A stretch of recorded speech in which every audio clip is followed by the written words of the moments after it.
ready to go live, so I want you to know that. I'm getting ready to hit the go button. Ken, you want 1 minute? What? All right. I'm glad you said that because I was sure gonna hit the go button. Let me know.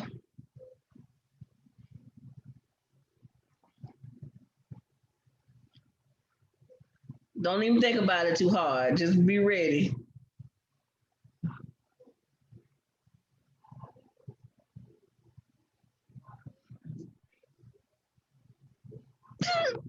He deep in thought, bless him heart.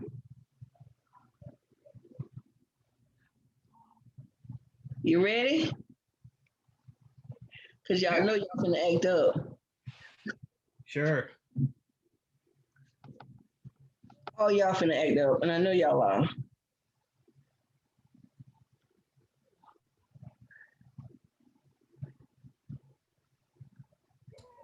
You ready? Ken. Let me see.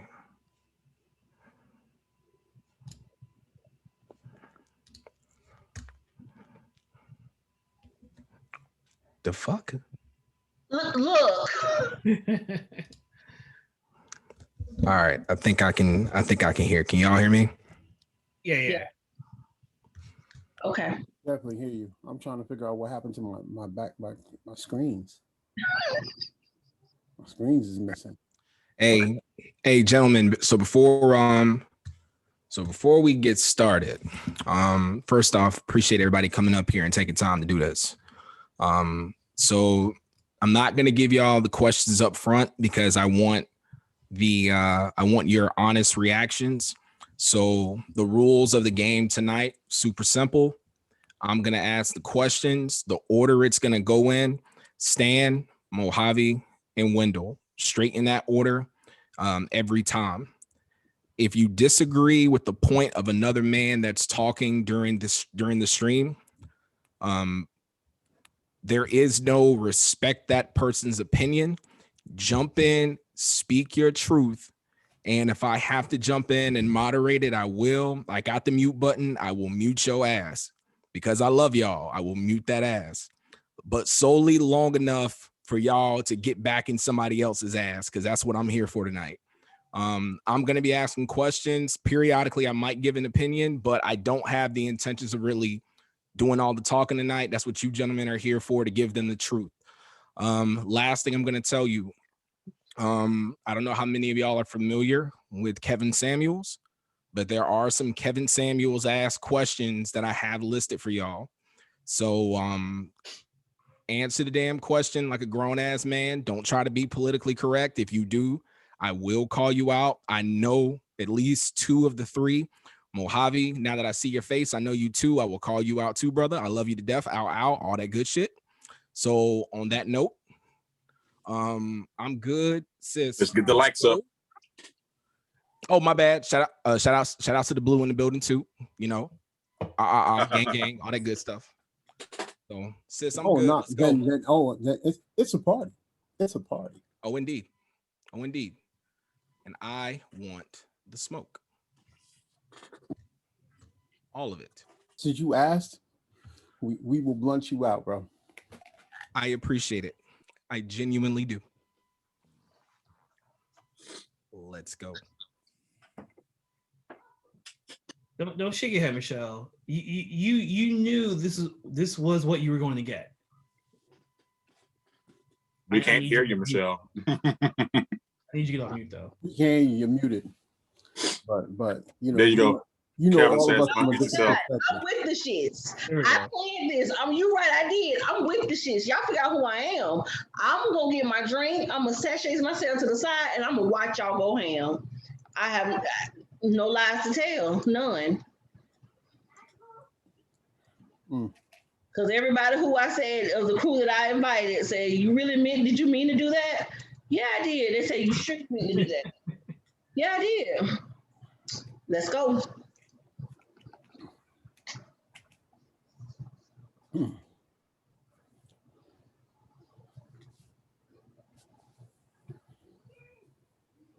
Come on, Facebook. So Zoom says we are now live. Yeah. So now, good evening, good evening, good evening. What a night we have tonight. We are joined with several very wonderful, handsome gentlemen who's going to explore the manhood and all of its wonderfulness of life. I have Mr. Stan Chambers, Mr. Mojave, Mr. Wendell, and Kay Fitz. And tonight, because I am a female, we're going to let Kay Fitz stand in, and he's going to moderate this particular session today. So I'm going to leave you in his capable hands. Remember, get your likes in, share, and make sure you guys join in and get all your questions in, because this is going to be one of those amazing nights. So with that being said, Ken, I defer to you. Take it away.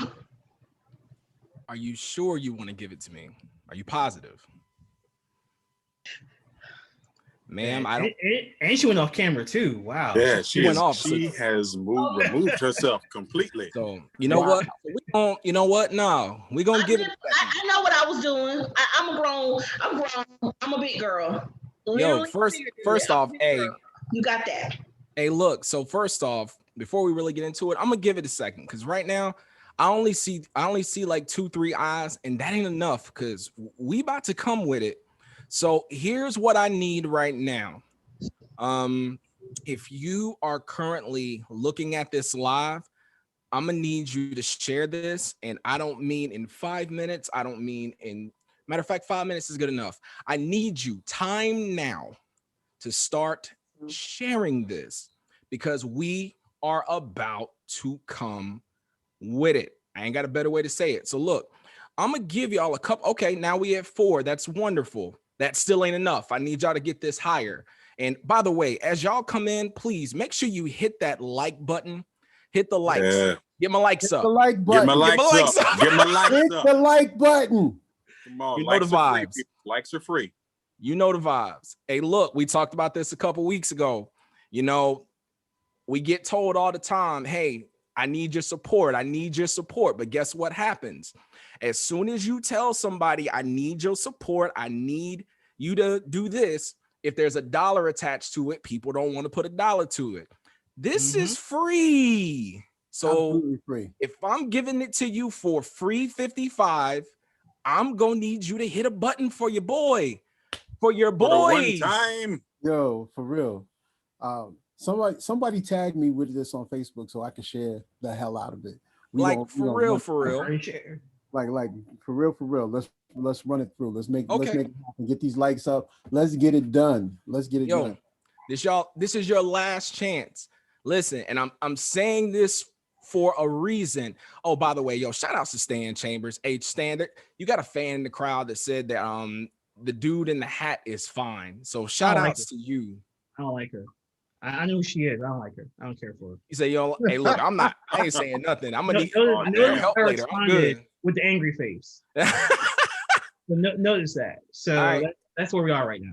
Hey, look, so here's what's gonna happen. So I'm gonna walk away for 2 good seconds. And y'all gonna see my bed in the background because this is a literal backdrop. So you can look, the can is like halfway disappearing. So here's what I'm gonna do. I'm literally gonna get up and I'm finna go lock this door.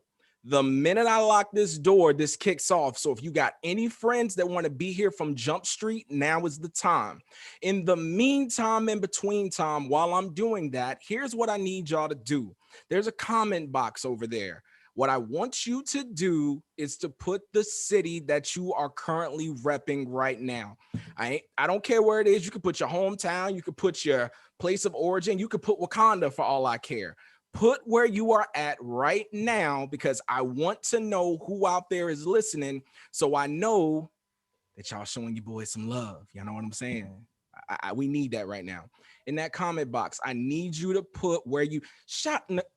That's Nikki. Hey, Nikki. Nikki's in Raleigh. Okay, Hinesville, GA. All right, I'm gonna walk away. I'm telling y'all, as soon as I come back, somebody tag me. The smoke begins. So we can get the smoke begins. Here we go. I'm walking away. I told y'all was gonna see my bed. I mean, I can't see his bed, but whatever. All right. Not that I want to see his bed, but you know what. Now, if you want, look, if you gentlemen, you know what? I'm not even gonna do this to y'all tonight. It's supposed to be a good, shout out, man, look at Nikki reporting all the way live from Wakanda. Yo, I see that blackout. What's good? Norfolk, You know, so blackout's frat, by the way. And indeed, MILB, you know. All right, yo, Fayette Villains, what's happening? You know the vibes, 1200 Murchison Road. So quick question. So before we get started, so I probably should have asked this before we went live, but can we curse? I guess we can. It's a Zoom, bro. I'm gonna give that one to Michelle. Hey, Michelle, I know you said you was gonna pause, but you gotta come back and answer this one.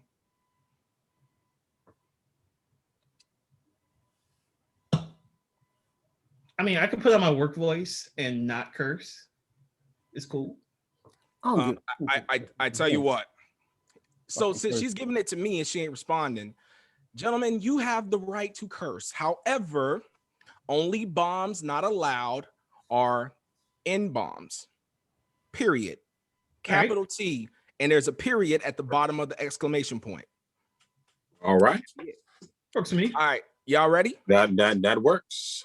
All right. I concur, gentlemen. Here we go. Oh, I see. Okay. Nicole. Wait a minute. How's she in Raleigh and hold on, Germany? She's in Germany. All right, here we go. Where is in 5, 4, 3, 2, here we go. Yo, what up? It's me. It's your boy K Fitz, and we are back bringing that new just for you, that real that you can feel. Thank you so much for tuning in to the exploration, where tonight we are going to be discussing the topic of the exploration of manhood. So with us today, a bunch of stellar gentlemen, as it was put out earlier. We have Mr. Stan Chambers on the net with us today. We got Mr. Mohammed Emi on the net as well, and we got Mr. Wendell Berry. My name is Ken Coleman, but my friends call me K Fitz, and because you're here, your friend, you can call me K Fitz too.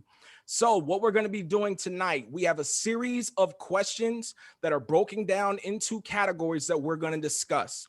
So the categories we're going to be discussing tonight: number 1, masculinity; number 2, the impact of social media on Black men; number 3, finances and the Black agenda; number 4, Black mentorship when it comes to young men and women; and then lastly, family.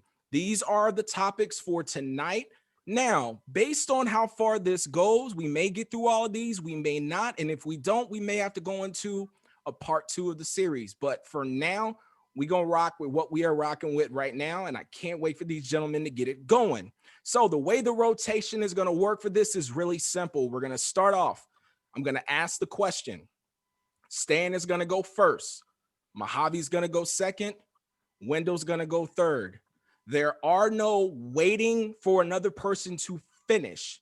If you disagree, gentlemen, step in, speak your mind. If I have to jump in and separate you, pause, whatever the case may be, I'll do that. But what I want is the raw, honest truth. And I don't want you to sweet it up. Don't cupcake it. None of that. Give it to them straight, because they need to hear the facts coming from you. So on that note, we're going to go ahead and get this started. So here we go. We're going to start off in the realm of masculinity. So Stan, I'll start it off with you. I'm not going to do the you go next. Gentlemen, we're just going to roll it. So Stan, the first question I have for you, what is your definition of masculinity? Taking care of your shit. Be honest. Plain and simple. You know, like, we have become a culture of boxes where you have to do this way, you have to do that this way. And I think within the past few years, the idea of masculinity has really popped. You know, traditionally in the Black community, masculinity is like the big, strong Black man who is supposed to just take it how he gets it and doesn't really tap into his feelings. And I feel like that's just a bunch of bullshit, to be honest.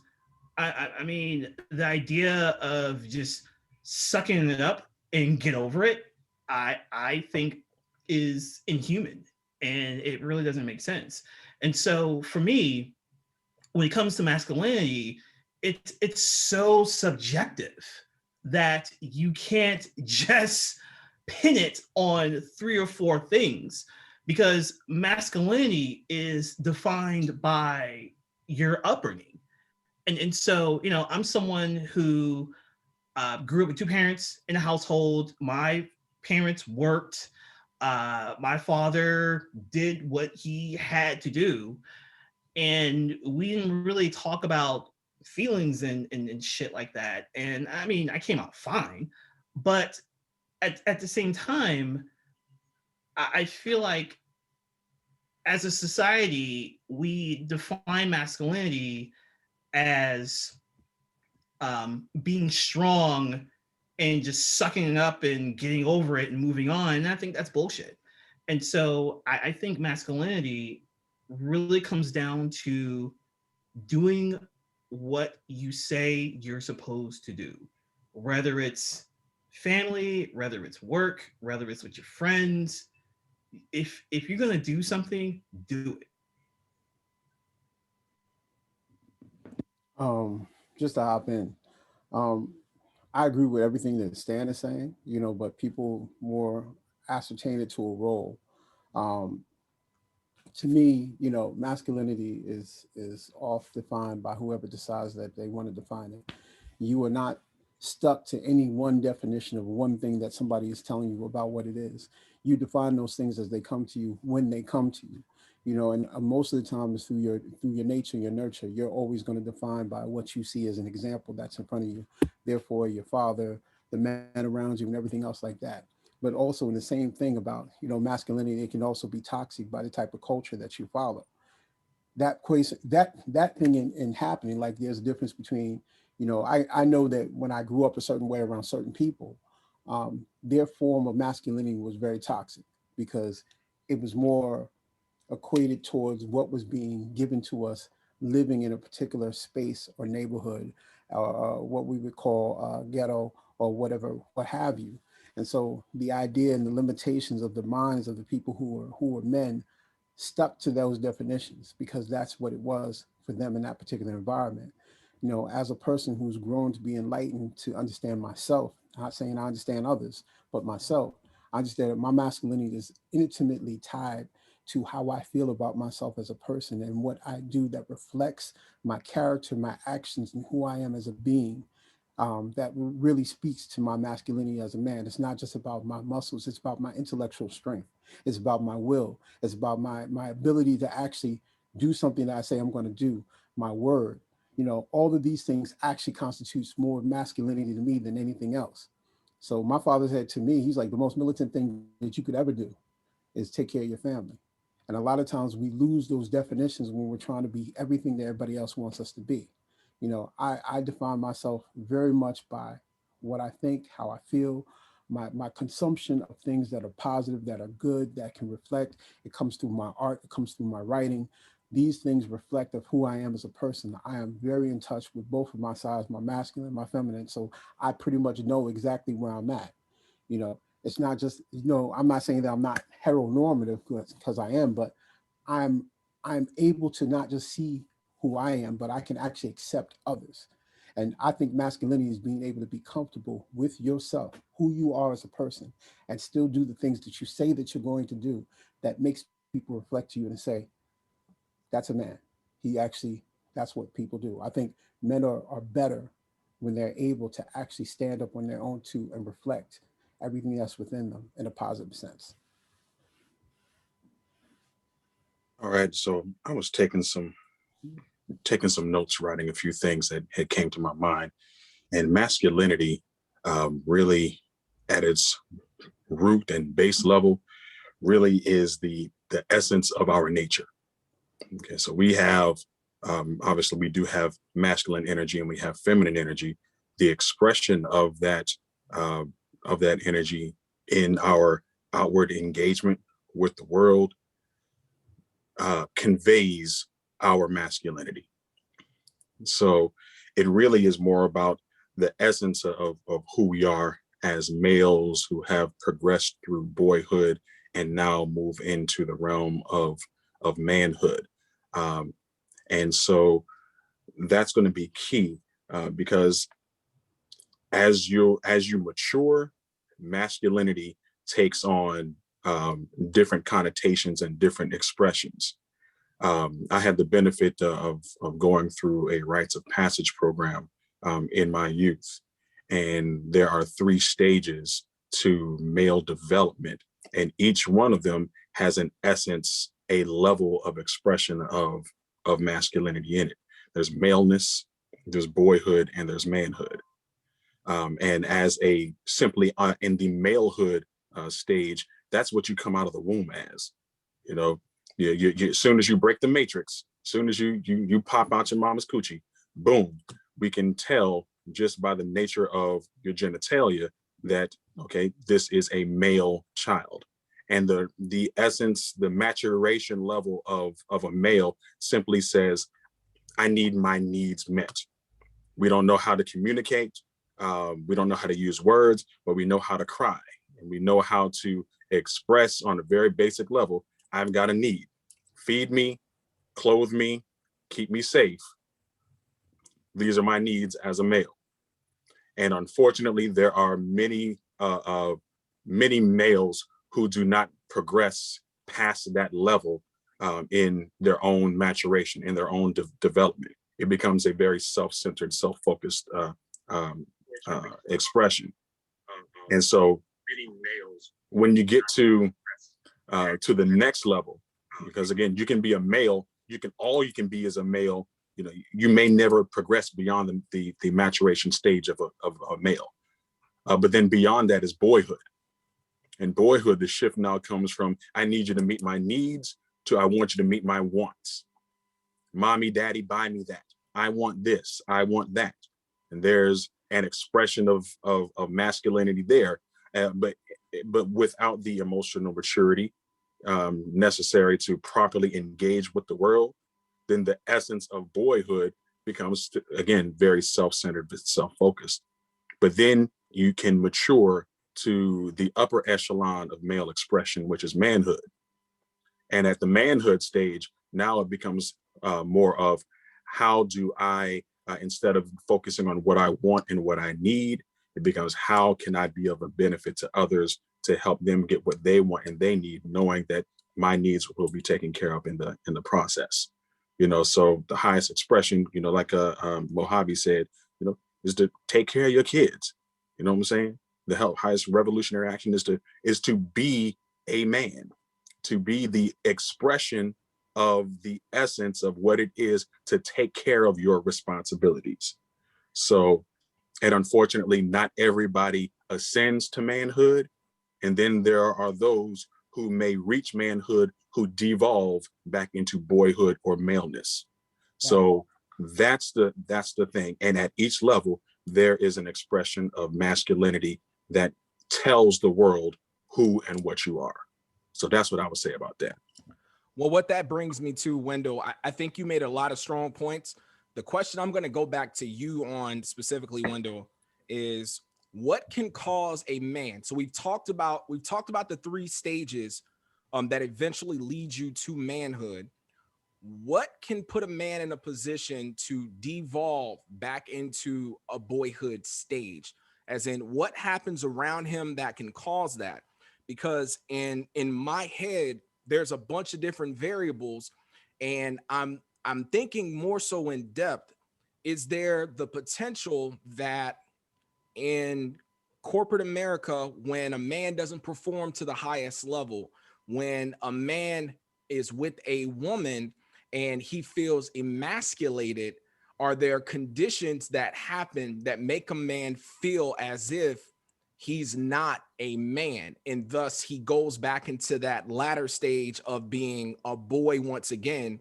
Or is it just tools he didn't pick up and he got to the big game and all of a sudden he realized that playing college football is completely different from being in the NFL? So I pause to hear your thoughts on that.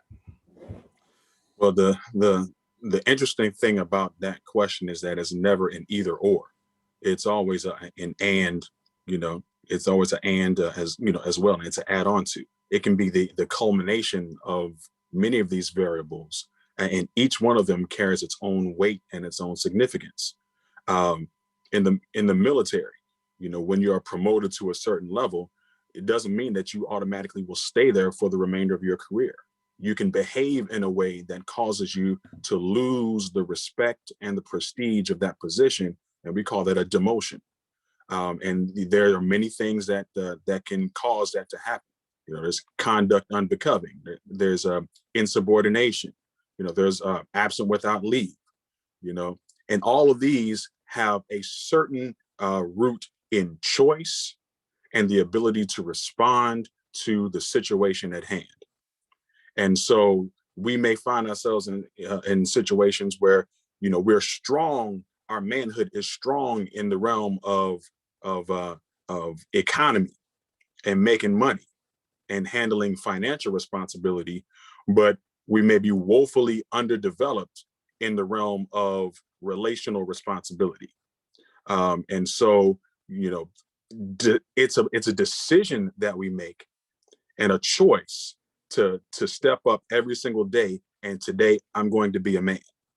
And then as you go through your life's circumstances, you know, you may find yourself faced with the fact that you may not be as equipped as you thought you were. But when you come into that knowledge, you have another decision to make. Am I going to do what it takes in order to be a man in this area? Or am I going to shirk that responsibility, pass the buck, and not step up to the plate and evolve into the fullness of my potential? And then therein is where we would find the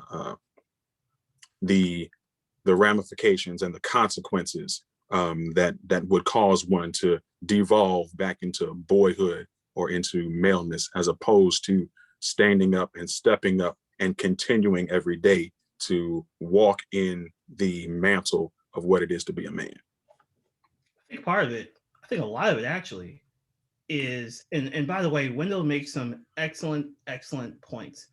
But I think another way to think about it is it comes back to having a strong sense of self. And I think another way to look at your question, Fitz, is let's say you're a man and you're married and you live in a household, but your partner makes more money than you. Do you feel some sort of way about that, or are you cool about it? I can tell you, for me, I'm cool about it. As a matter of fact, I look at my wife every day like, yo, like, let's get this money. So because either way, it all goes into the same pot.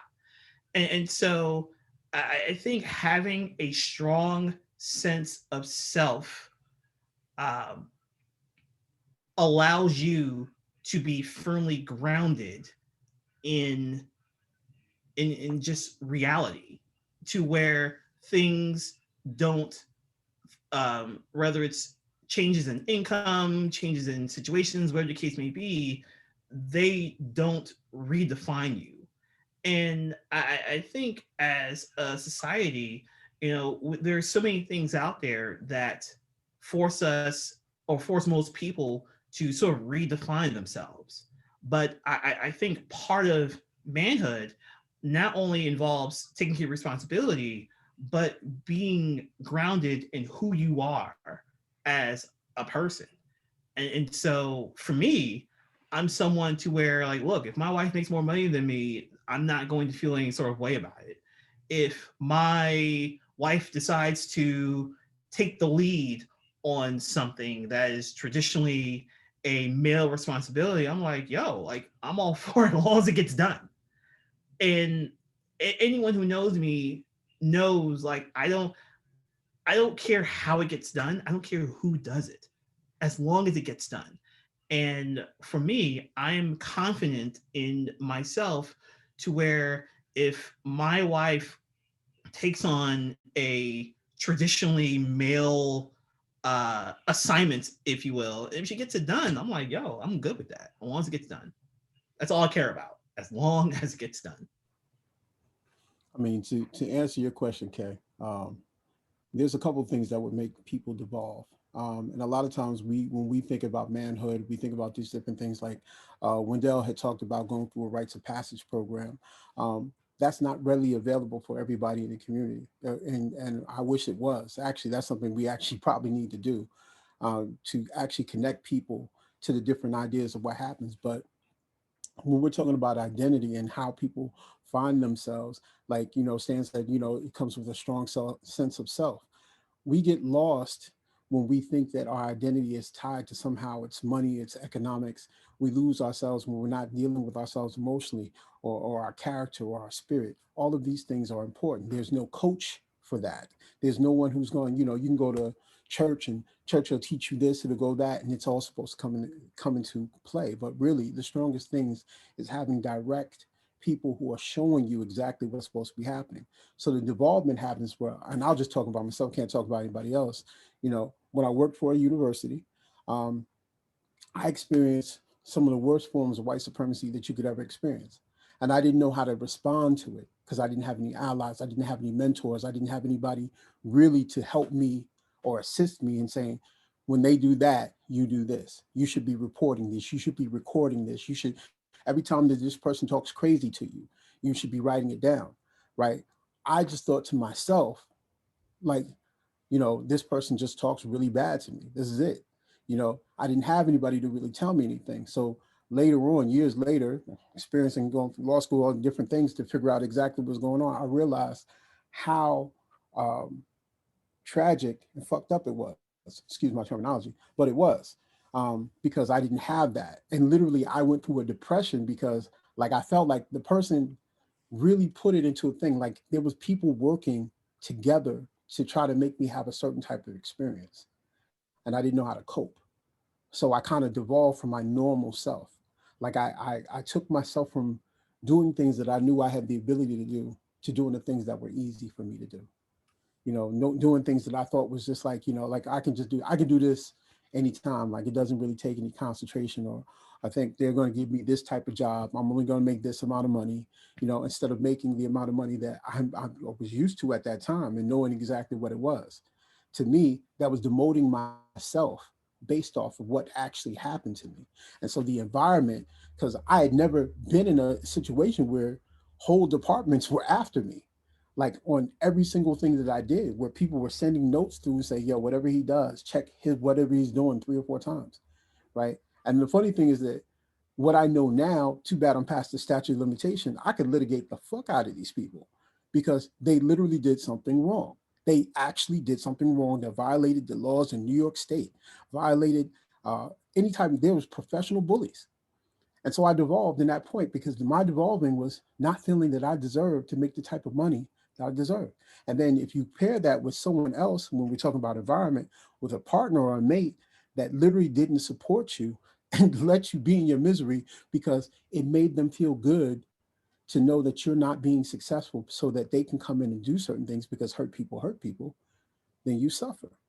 And so it can happen on a myriad of variables that can happen. That's when Wendell was talking about when you choose certain things. A lot of times we think that our self-esteem is tied to what we make, what we have, and who we happen to be to other people. When really it's how your family perceives you, what you can do to take care of your family, how you interact in the community, and what differences you make to other people. That's where I think is where everything is. Like, as you do that, like, I'm a strong person when it comes to the arts. And I tell people all the time, like, art saves lives and it gives people a form of expression. So I'm always going to come from that perspective. The more expression that you can have, the more that you can freely we can be. Like, you can see it all on my page, whatever. But people devolve when they don't have people who support them or coach them through. And when you're in environments where people, especially you being, if you're at a university environment or a corporate environment and you happen to be the only black male, trust me, the heat's going to come. It's going to come. You're going to deal with people who's been so set in their ways that it's almost automatic that how they're going to talk crazy to you. And they're going to expect you to understand, or they're going to think that you're different because you speak differently. You have a different diction, you have degrees, you have these different things. But at the same time, it'll beat you down at the same time. So People can devolve based off of the environment that they work in alone, along with the person that they choose as a mate. It's a choice. Everything rises and falls on choice. Whether or not you're conscious of the choice or not, there's at some point in time, there comes a moment where you kind of come to yourself, where you have a road to Damascus experience, and the light shines and the scales fall from your eyes, and you're like, you know what? I'm dealing with some fucked up shit. Exactly. And I can either choose to deal with the fucked up shit, or I can choose to change the fucked up shit. Raise up out that mug. Come up out that shit.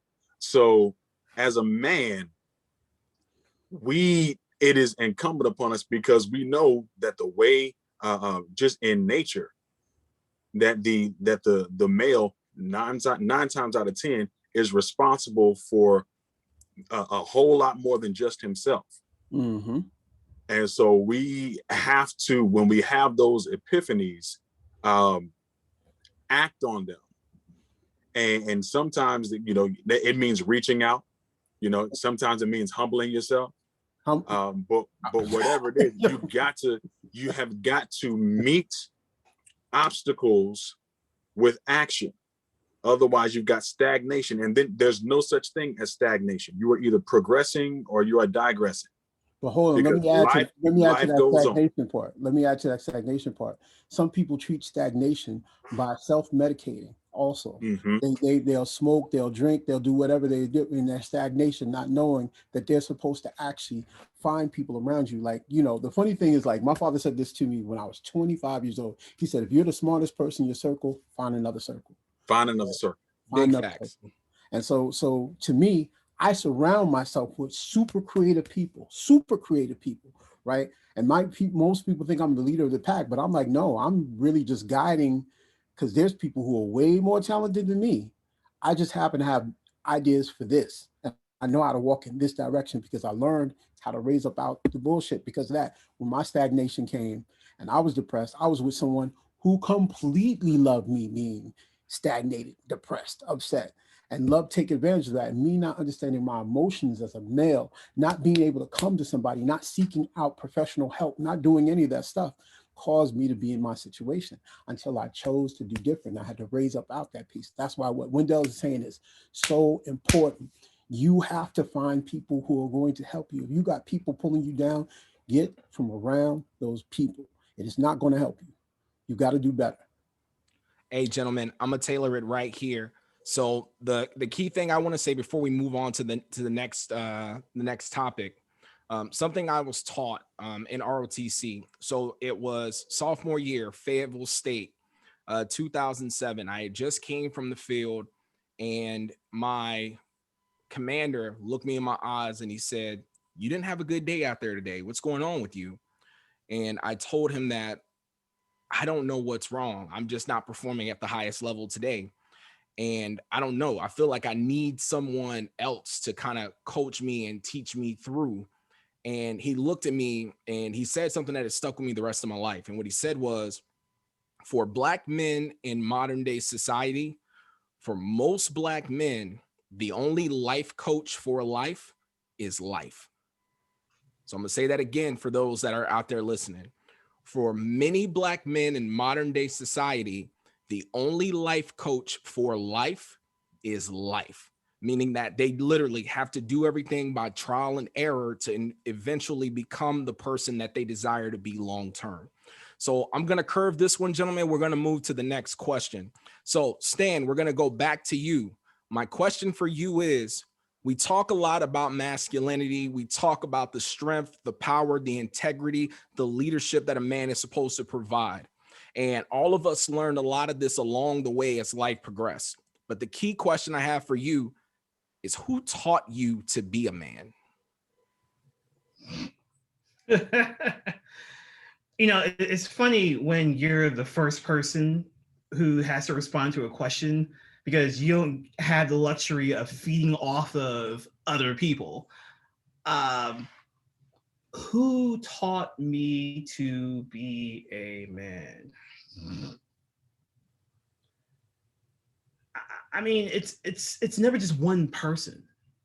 It's never just one thing. I mean, the easy answer would be my father, you know, and he was and is a strong influence, but I think for me, I've always been someone who who does not like to have things defined for them.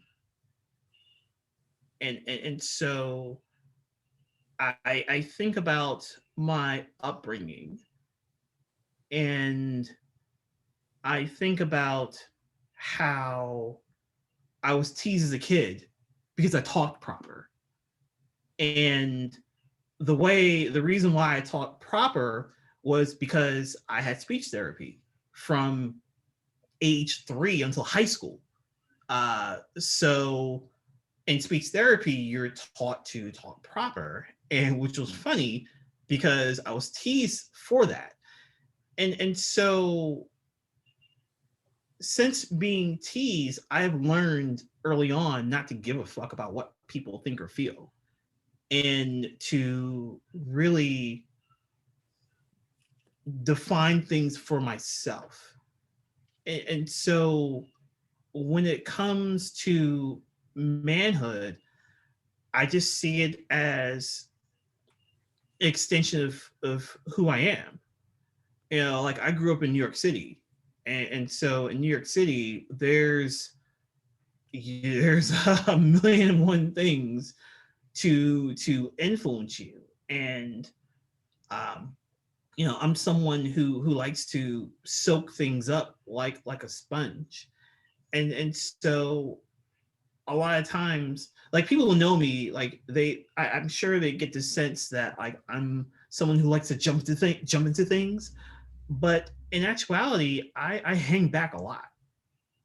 And so I'm someone who likes to observe. And so I'm a former journalist, and so that's, you know, part of the role of a journalist is to observe and sort of watch the world around you. And so I did a lot of that growing up, and just looking at people and just figuring out, okay, I want to be like that person. I definitely don't want to be like that person. Um, and so I would say there wasn't one or two. Wow, he threw in the Cornell hoodie. Okay, okay.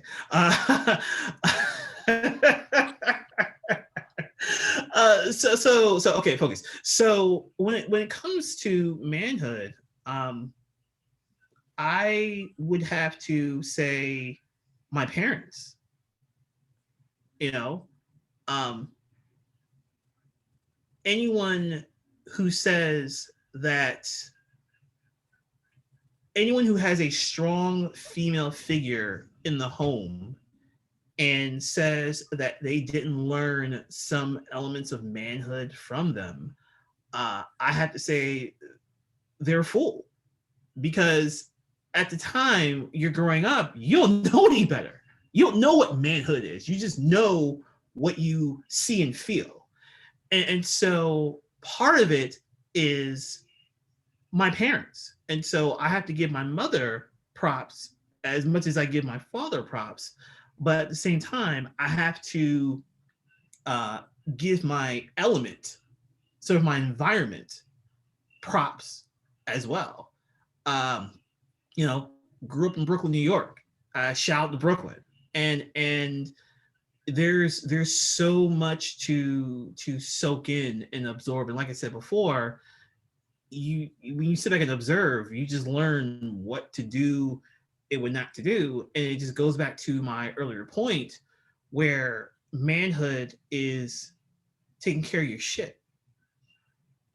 And so if there's one thing that I learned growing up from my parents, is to take care of your shit, even if that involves you suffering, even if that involves you sacrificing.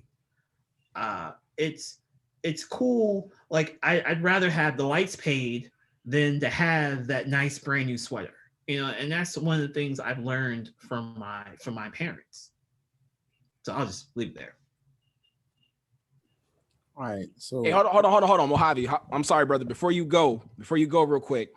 Hey, listen. So for everybody that's out there right now, so I'm looking at the live right now, and it says that there are 18 eyes watching.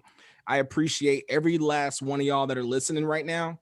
But if you just arrived in the room, do me a favor, and that's 19. Hey, y'all 8. Hey, I need y'all to hit that like button. I don't care if you put a heart, you put a thumb, you put a wow, you put a care. Don't put the rest of them because we're gonna have smoke for that. I need you to hit the like, get the likes up so we can make sure that we hit that algorithm the right way. Get the likes up. All right. With that being said, hey, Mojave, back to you, brother. Wait, before, sorry, Javi.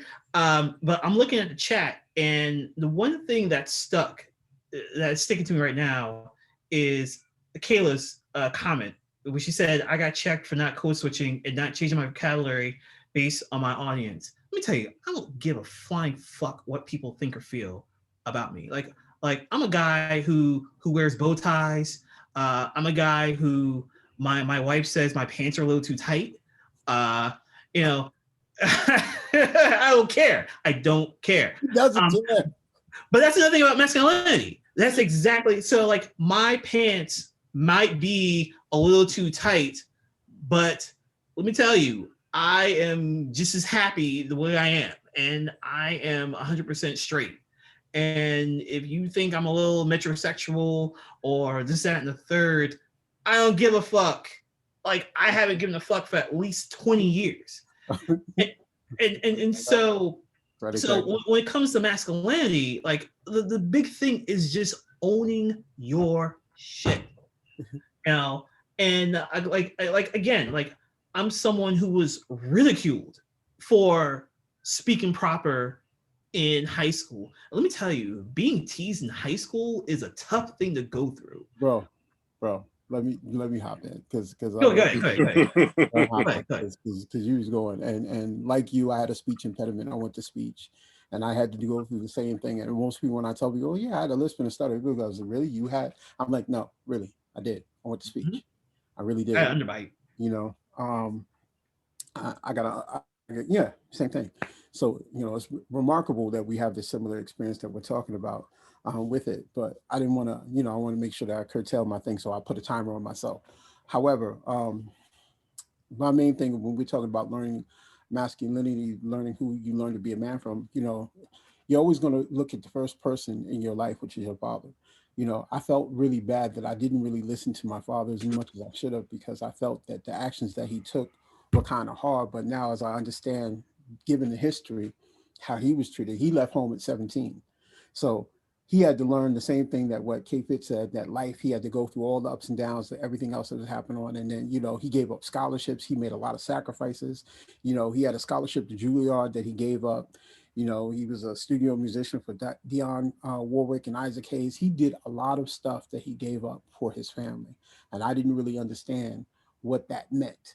Like, I didn't catch it. And I was just like, well, you're not here. You're not going to my football games. Like, and I had lots of brothers. I'm number 7. So I had a lot of examples in front of me to look at, to see these different things. And then because of how certain things were, like at one point I put myself in negative circumstances and things. And then as I came out of that, I was around people who are always being bright examples of manhood. And so even when I was trying to figure it out myself, because to me, manhood is not just what you can physically do, it's also your mental and your emotional. I didn't quite have my emotional mastered where I needed it to be. And so when I was with someone who was very toxic for me, and we had children, because of their hurt people, my emotions were always being manipulated. And so my father would come in and say something like, he's like, "Okay, so listen, do this and then do this." And I'm like, "That sounds crazy. And I want to be there for the kids and all this other stuff." But it was really just an excuse for me to be weak. And so my father had long been a stellar example of manhood in the ideas of what he was supposed to be doing, even if he wasn't there all the time. I did have the privilege of having him. And then there was manhood by committee. There was the groups I joined, the organizations I belonged to, lots of men. men who are doing lots of things that actually could support you, everything else. The one thing that I think is really good for us as Black men now is being able to have emotional clarity and mental health support. Those two things, if you're around people, those are the things that should be the most important things that are working with you towards your manhood. So that's one of the things that happens. Like now that I have sons, you know, like even when I have like discourse with my sons more than my daughter, but we talk on such a level so they always understand where my heart is in every conversation. So they never have to question what their father thinks or how he thinks of everything else, you know. And so we have these really dope conversations. Like with my son, when me and his mother were separated, I put men in his space that were reflective of the values that I wanted and I wanted to be imprinted on. And I was like, if you're going to be with my son, you got to treat him like he's yours. So, you know, so shout out to Mr. Hiltz, Edward Hiltz. Shout out to my frat brother Jamal. You know, shout out to his current mentor, Dr. Clem Harris. You know, all these men impacted upon my son with a type and a branding of manhood that really speaks to supporting that idea. So even when I couldn't, you know, to the point, it's like crazy because, you know, a lot of times we don't think that we should do manhood by committee, but we can. It does take a village. And the whole thing with men have to coach up other men. We have to. Like it's one of those things that goes on where we have to do it. We have to do it with fatherhood. We have to do it with everything else. You know, because when we don't speak to it, we just run the risk of creating the same problem. So my pops, manhood by committee, organizationals, that's how I learned manhood straight up. Well, before we go to Wendell, I kind of want to pivot this because you bring me to another good question. So Wendell, I'm gonna pass this one on to you real quick. Um, with a lot of Black homes today, we're seeing an increase in the absence of the Black father for whatever reason that may be. So my question to you is, how do Black men lead a household when they didn't receive the blueprint themselves? That's an excellent question. And part of that, I believe that it starts in understanding personally the impact of what it means to not have someone there. Um, because if you don't know what something looks like, how can you ever identify it? Um, and I think it becomes incumbent upon those of us who call ourselves men, who have ascended um, to the mental, physical, emotional, and spiritual echelon of manhood, to be more proactive in identifying those children, those families, those households where no man is present, with the knowledge that if there is not an active intervention, then the children in that household will be relegated to the same patterns that we see, that pervade our community to this day.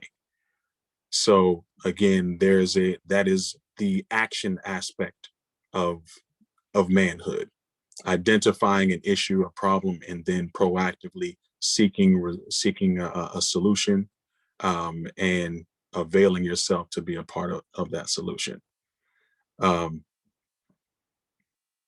there was so many things that I wanted to chime in on the last topic of conversation, and it really kind of rolls back into um, the making of a man.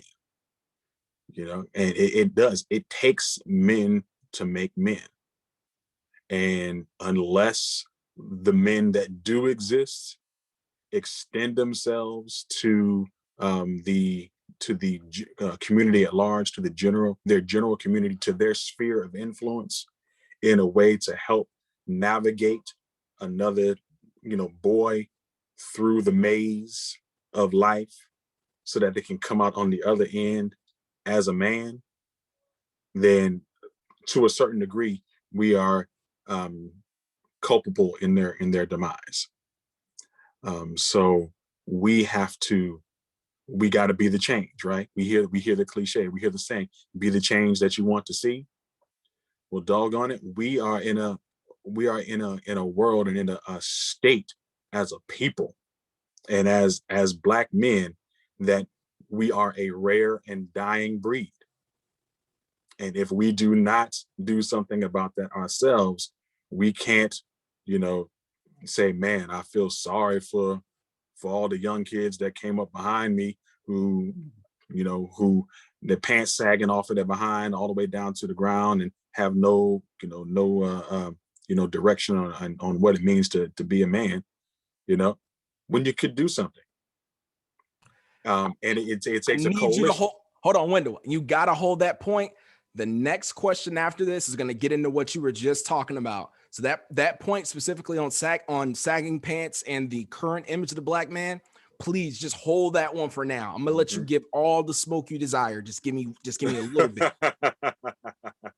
So what I'm gonna do, I'm gonna curve from Wendell real quick. Stan, what are your thoughts? The question again is, how do Black men lead a household when they didn't receive a blueprint on how to lead one? That's an excellent question. And I'll admit it's a little challenging for me to answer because I grew up in a household with both parents. But I think exposure to many different things is key for anyone to realize their strengths and weaknesses. And so I think first, to Wendell's point, you kind of have to realize where you're falling short. And I imagine that can be a little challenging if you say, if your life is within a 20 block radius and you don't really go outside that radius. So it could be a little challenging for someone to get a different perspective. But I think having having different experiences helps you to realize what you have and don't have. But it's that desire to learn and explore and to want to be bigger than who you are at the moment. If you, in whether it's in school, whether it's in your career, whatever the case may be, if you want to be bigger than who you are at the moment you're living in right now, then you have to force yourself to go outside of yourself and explore. And through that, you figure out what you have and what you don't. But it's one of those things where you really have to want it. And at the end of the day, be it change, be it whatever, like it starts off with you wanting it. And so I think about my career. So I was a journalist for a long time. And I remember, perfect example. So first day of college, my parents dropped me off. I said what's up to the people in my dorm, and I went to the newspaper office. Like, who does that? Like, within 2 hours of moving onto campus, just going to the newspaper office, and the door was closed and locked. And so every day for the following like week and a half, every day I would stop by the newspaper office because I knew like that was my goal. Like I wanted to get on staff at the school newspaper. And so in short, to answer your question in terms of finding the blueprint where it wasn't presented to you, you have to want it. There are some people that are happy in their space. And what's sad is some of those people know better. They know better, but they don't care. And so I think to get the blueprint, to get the blueprint you didn't receive growing up, ultimately you have to want it.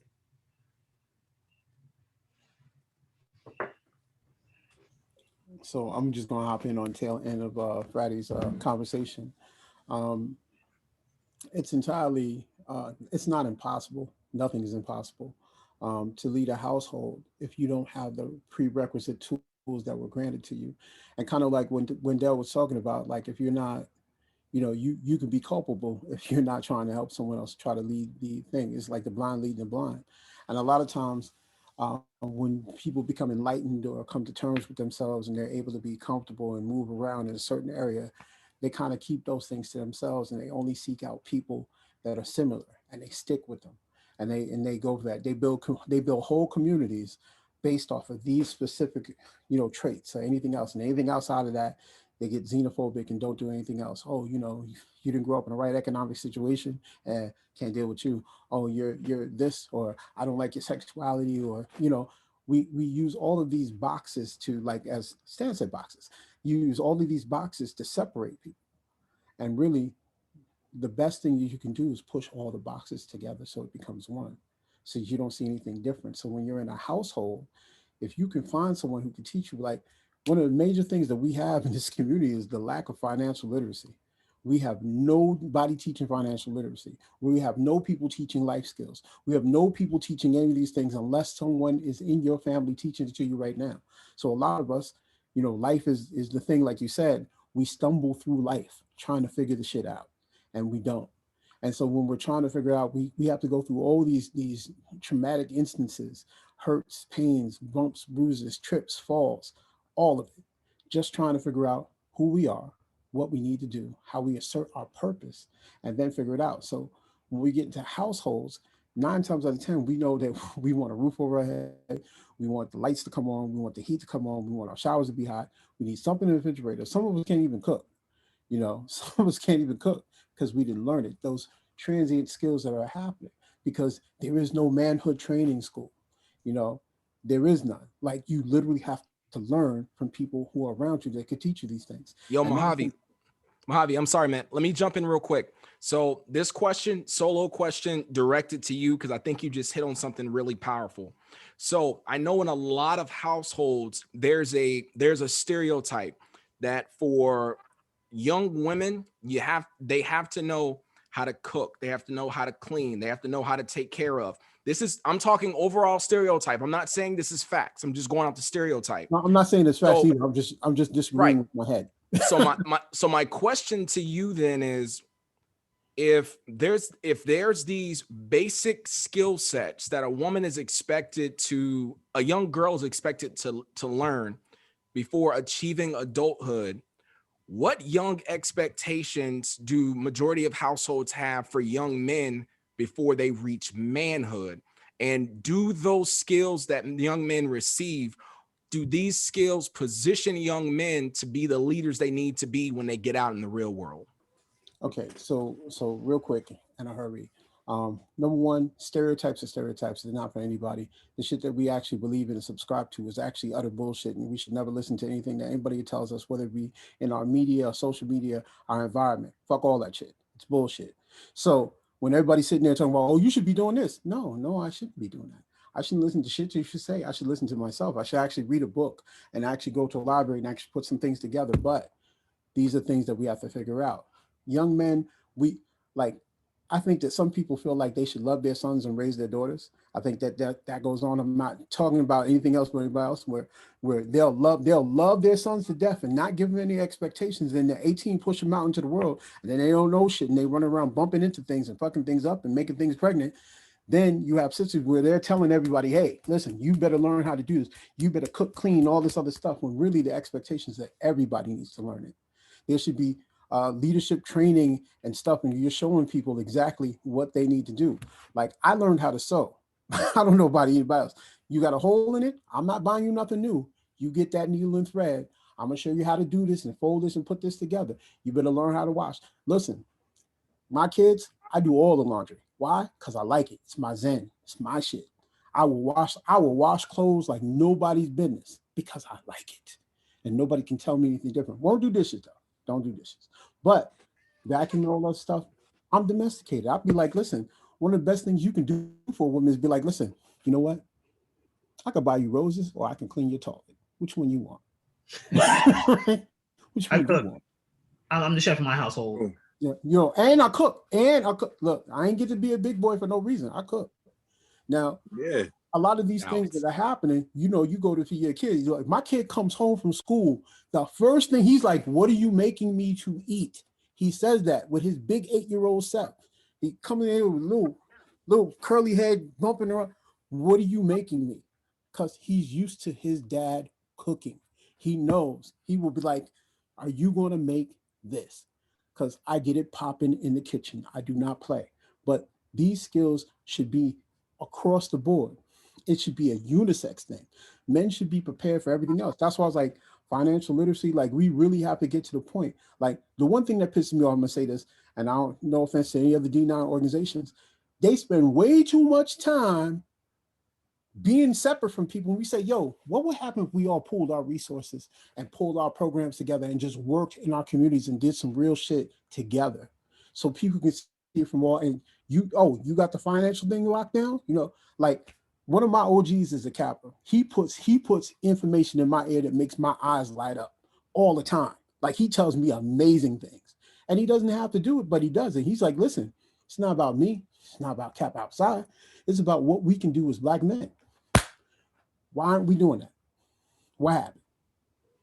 I think you just That's some of the realest shit right there. I'm gonna let you go ahead. Was it Stan or that was you, Kate? Yeah. I got to jump in on this one. Just real quick, gender roles are cool until you live by yourself. And you gotta figure out all that shit by yourself. And you're gonna wish that you learn how to cook, you learn how to clean, you learn all that other stuff. You know, you're gonna be wishing that stuff when you're 22 living by yourself. Yo, Stan, the realest thing ever. The first time I went to go buy like a bed in a bag. First time I went to bed in a bag, yo, it was an experience. Like I was like, yo, I didn't know. Like when I was much younger, I didn't know how to buy a bed in a bag. Like, yo, what do I put on the bed? It was like, yo, you need to get a bed in a bag. I'm like, bed in a bag? Like, what's that?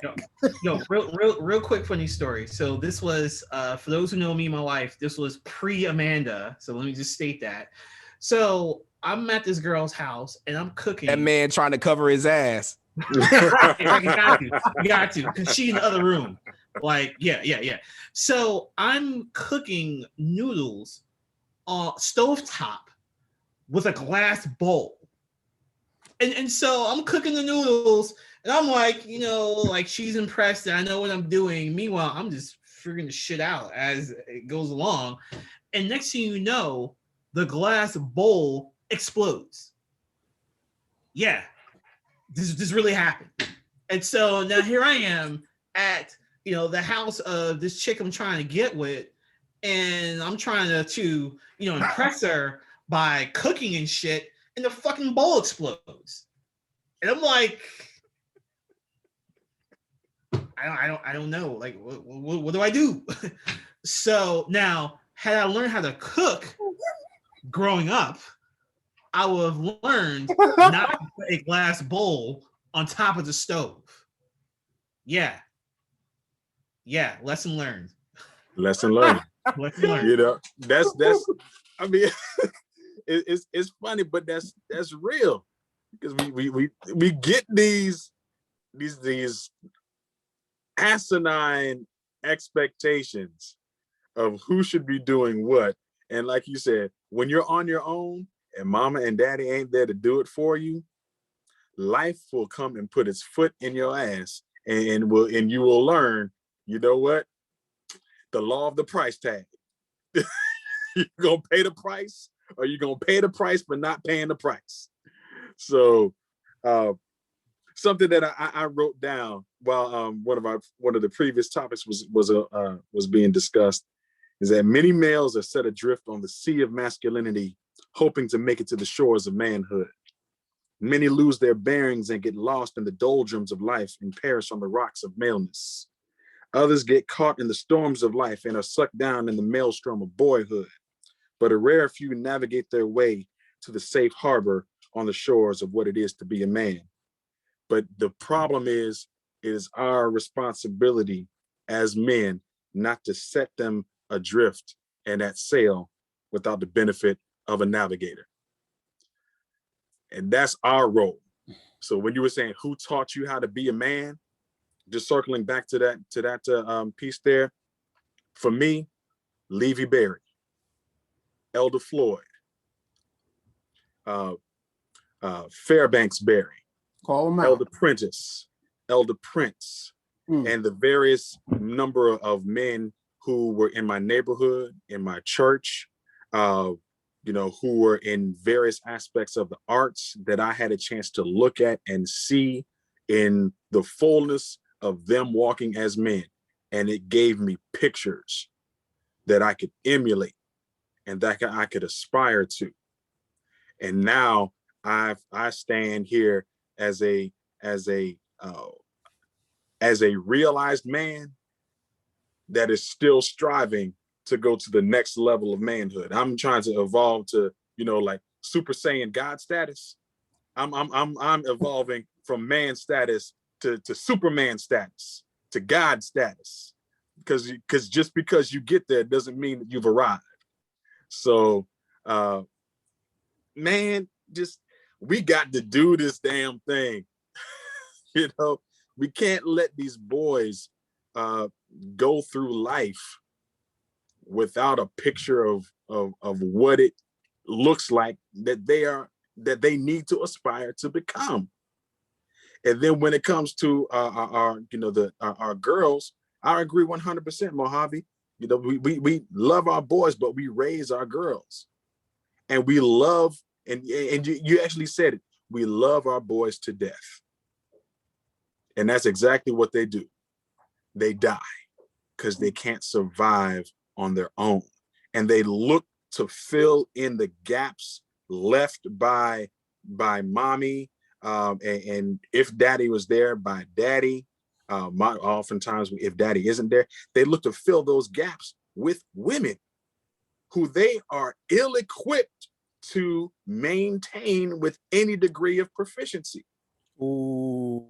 Which then gives them the bad taste in their mouth towards men, which feeds the cycle of them saying that they don't need a man, they don't want a man, that men ain't shit, I can do bad by myself, and all of these other things that further serve to destroy our people, our community, and our families. But if there was a man, that's the stopgap. Burdens, shoulders were made to bear burdens, not hips.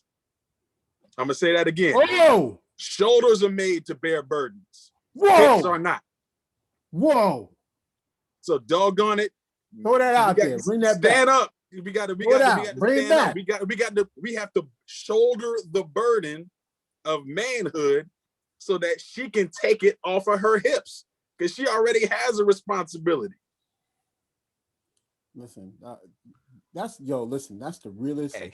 This is a completely real conversation, for real, because the funny thing is that people throw all these stats and figures about it, but when they're doing all this stuff, they're discovering that Black men actually really take care of their children, whether in their household or not. We actually beat the statistics. We're actually marrying our counterparts. We're doing a bunch of things that people aren't talking about because it changes the narrative.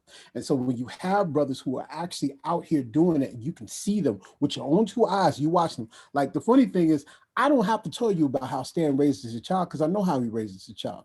I know exactly what goes on with everything, because how he talks, how his wife talks about him, how everything is, how he stands up as a man, right?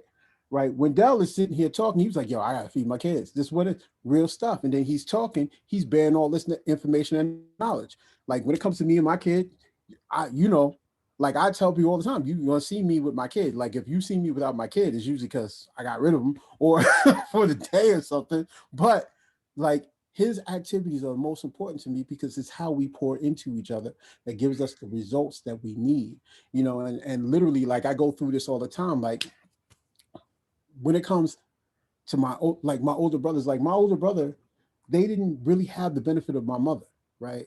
So there's always this thing going on with my brother with his mother. Like, and so one of the greatest things that ever happened to me last year before the pandemic, I went to my brother's house. Like, literally, I was having an argument with my brother who was in the hospital, and he was telling me, like, oh, I'm not going to talk to him because he doesn't return my phone calls. And I was like, yo, we're greater than that. And then he was trying to tell my son, like, oh, you don't have to do this. And I was like, listen, this is my son. You don't get to impact him in that way and tell him what not to do, and I'm going to prove you wrong.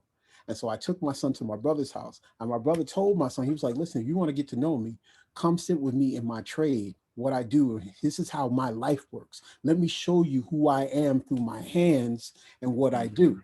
It was one of the most wisest things I ever seen, because we rarely get to know a man through his hands and what his craft is. We're always used to watching the examples of what we see on TV and what we hear. But when you work next to somebody, you sit next to them, you know what they do, you understand exactly who that person is. You know who that person is. And so when my son went there and did that, he was like, I want to have a relationship with you. He's like, you can have a relationship with me. He's like, I work all the time. The best way to do is to come work with me. Take a couple of days, take a week off, come work with me.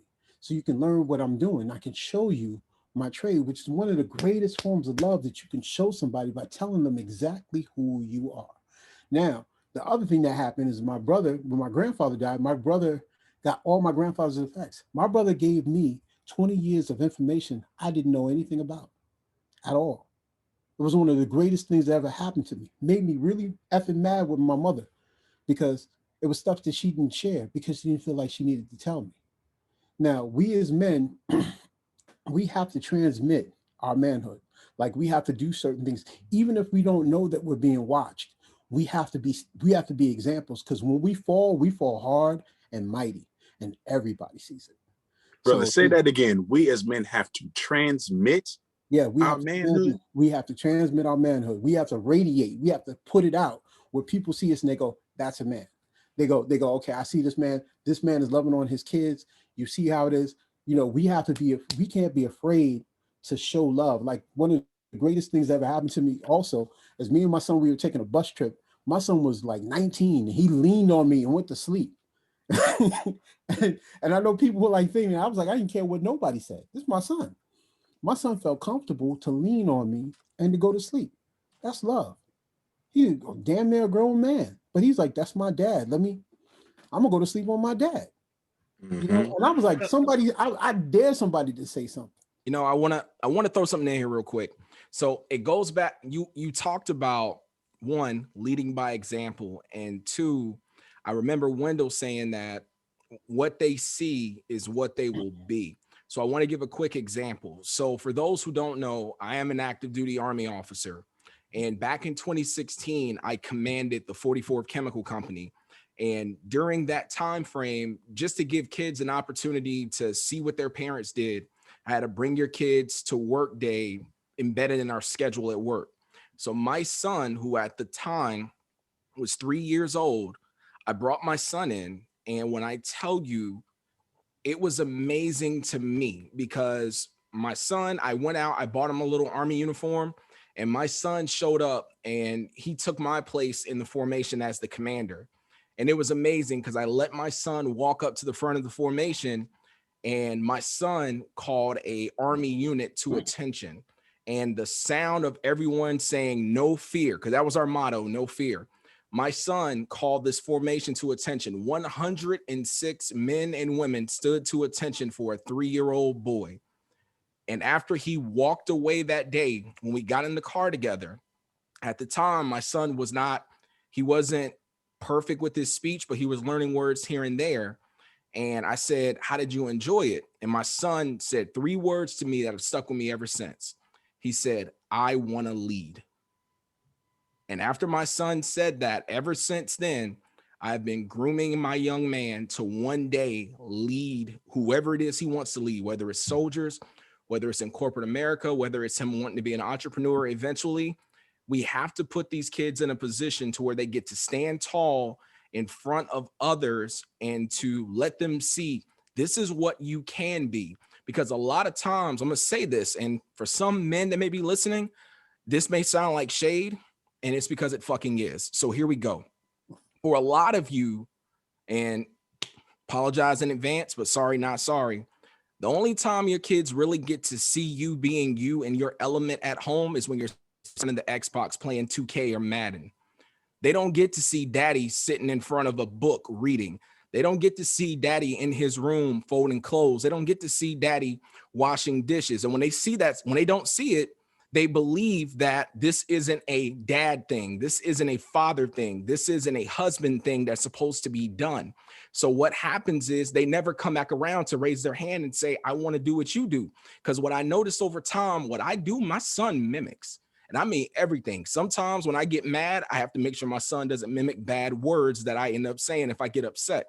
But the message I'm trying to bring home here is that I'm telling you, what your child sees is what they're going to emulate. And for a lot of Black men, when I talk about the blueprint, here's what I need you to understand.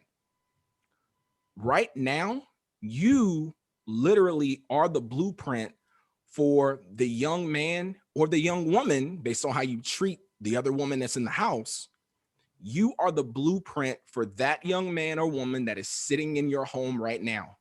So whatever you decide to draw on paper, whatever you put on the schematics of life for your child, that is what they're going to have to go off of.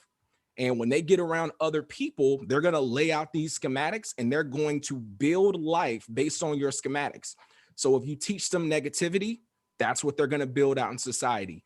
You teach them to be misogynistic, that's what they're going to build out in society. They are literally going to build based off of the blueprints, the schematics that you leave behind for them.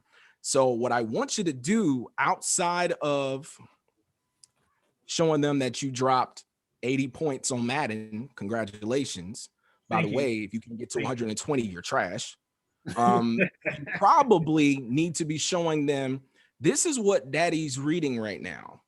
This is what daddy's doing at home right now. When daddy's away from the house, these are some of the moves he's making. I know men that won't even take their kids out of the house with them to go run basic errands because it's a burden to have their child with them. Don't get quiet now, gentlemen, because I ain't seen many of y'all commenting down there. I know you in here. I'm gonna need you to speak up. So on that note, what I'm gonna do, because Stan, I can see you burning. I'm gonna let you say what you gotta say, Stan, and then we're gonna move on to the final question on the masculinity before we move to the next one. So Stan, I'll pause and give it to you. Well, real quick, and so I completely hear you, Fitz, because I am a natural loner. And so my wife would tell you, I'm someone, I would rather do things by myself. I hate group projects because in my mind, everybody else is not as great as I am. Everybody else is the fuck up. And even as something as like folding clothes, I'd rather do it by myself because I know it's going to get done faster. But I think back to my earlier point about manhood and just realizing sort of your weaknesses, if you will, and working to turn them into strengths. I give you the perfect example today. So my 7-year-old, I have a 7-year-old girl, and she was downstairs with me. And so I'm preparing the food to put on the grill. And so instead of my usual reaction, like, you know, go play with your games, go do something else, I actually brought her over and said, okay, here are the spices I'm using, and here's why I'm using them. And she asked follow-up questions, and I answered them. And then it got to the point where as I was going outside to check on the grill, she would come with me. And so she became invested in the grilling. And so it's just thinking about that. And this was a realization that happened today. And so just thinking about, you know, imagine if that applied to, like you said, like something is like reading a book. I work from home. And so I, as part of my job, I do a lot of video. And so, and there are times where she will come in and you guys can't really, well, maybe you guys can't see. There's like a futon right behind me, and she would sit down and just look at me working. And so I think part of it for me is getting out of my own feelings, if you will, because again, I'm a loner. I'm a natural loner. And just realizing like, hey, you know, her definition of manhood is being defined right now. And so even though and so I have two girls. I don't have the pleasure of having a boy, and I will never have a boy, and that kind of saddens me. But you know, here we are. Anyways, Never say never. That part. Tell that to Amanda. Right. Like, have a conversation with Amanda about that. I know she's listening. So, but anyway. Amanda, don't kill me. Don't kill me. Don't kill me. I'm So, sorry I don't know you, Amanda, but hey, I'm sorry I he said wants a boy. Just saying. so, What happened? so the point is, even though you know, we think of manhood as men define manhood to boys, but it also goes the other way as well, as men define manhood to women, to little girls. And so right now, my 7-year-old is formulating her opinion of what manhood is. And like I'm like Mojave, you know, I'm the chef. I cook. Uh, I do the dishes. I fold the clothes when I get to it. But my point is, you know, my 7-year-old girl is seeing these things, and so her definition of manhood is being expanded just because she sees me just doing what's natural to me. And so I think for me as a man, I need to uh, get out my feelings a little bit more and to start including her in things, because right now she's a sponge. And once and every once in a while I think about this, you know, once she gets to like 12, 13, 14, she's really going to be in her own little world. And so I want to be a part of that world before she becomes consumed by society and everything else. So. Yeah, and Stan, if I could uh, offer a perspective shift or maybe a slight amendment um, about getting out of your feelings, maybe invite her in Yeah. to your feelings. Yeah. You know, I think that just for us as men in general, not to just, you know, focus that on you, but as men in general, you know, involving especially our daughters, but definitely our sons in that space in our lives can also help to give them a better schematic when it comes to navigating the world of men. Because when we withhold our emotions or don't express them in a responsible way, in a beneficial way, then we deprive our girls of that vital piece of information that is necessary for them to formulate an accurate depiction of what it is to be a man and to see us more than tools of utility, but to see us as, you know, fully functioning human beings. And also it helps to counterbalance the deluge of emotion that they may be getting from their mother or any other feminine energy that's in their lives. So if they're starved of emotion from us and they're flooded with emotion from them, it creates a drastic imbalance. And that goes into the formulation of their entire conception and perspective of what it is to be a man. And now their blueprint is even more skewed when it comes to men. Let me, gents. Hold on. I gotta respond because. All right. Go ahead. Get him. And I'll be quick. But absolutely, Wendell, absolutely, because like my son, my 8-year-old, when I say I love you to him, he goes, I know. I said, how do you know? He said, because you do, and it's just what it is. I'm like, okay. But when you love your child, the confidence, love brings stability and confidence to your child when they know that you love them. Well-loved children rarely let things happen to them when certain things happen. So when my son was being bullied online, he's like, I didn't want to tell you because I know you're going to go crazy. And I'm like, yeah, I would, because I'm never going to let anything happen to you. Now, on the flip side of that, my sons are very comfortable with the love that I give them. My daughter is not. My daughter's 25 and she has very difficult times. Like, we can't talk because we're too much alike. And she tells me all the time, because of me and her mother's toxic relationship, she can't love a man properly. And I'm like, look, you have options now. You can get help. You can talk to these different people and you can come and understand me, because there's no reason why you can't understand exactly what I'm trying to tell you, how you're telling me. But when you're around someone who has a toxic mindset, sometimes they will bring you into the understanding and keep beating you down with their experience.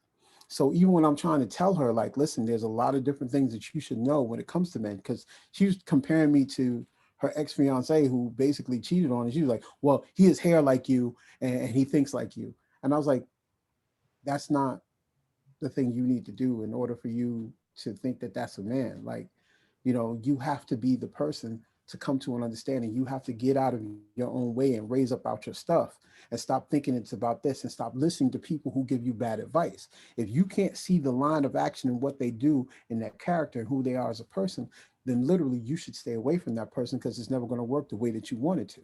And so my daughter always feels like I love my sons more than I love her. Right. And she says it all the time. She's, well, you love them more than you love me. I'm like, no, they just listen to me. Sorry, it's my phone. But um, I have to do this really, really quickly. I'll be back in 5 seconds, 5 minutes. It's all good. All right. Hey, gentlemen, we're gonna move to the next question. This is one I've been dying to give. So we're gonna start this one off with Wendell, and then we'll take it up to Stan. So my question for you, Wendell, real simple question.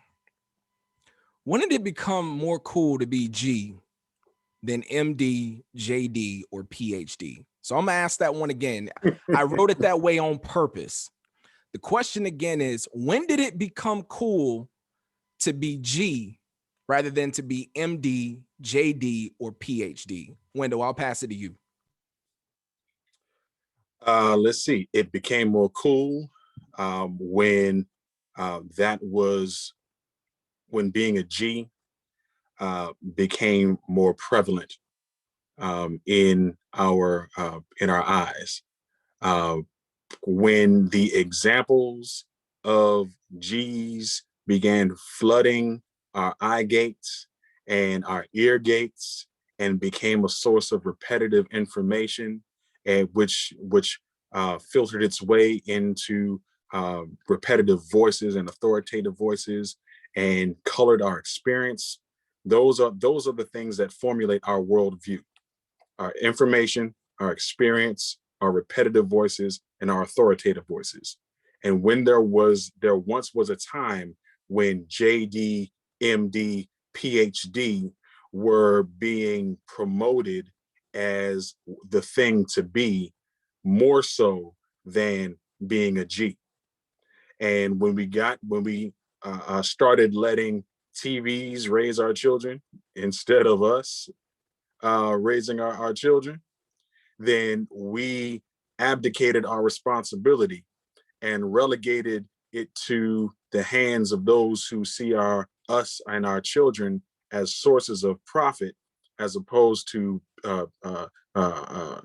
containers of promise.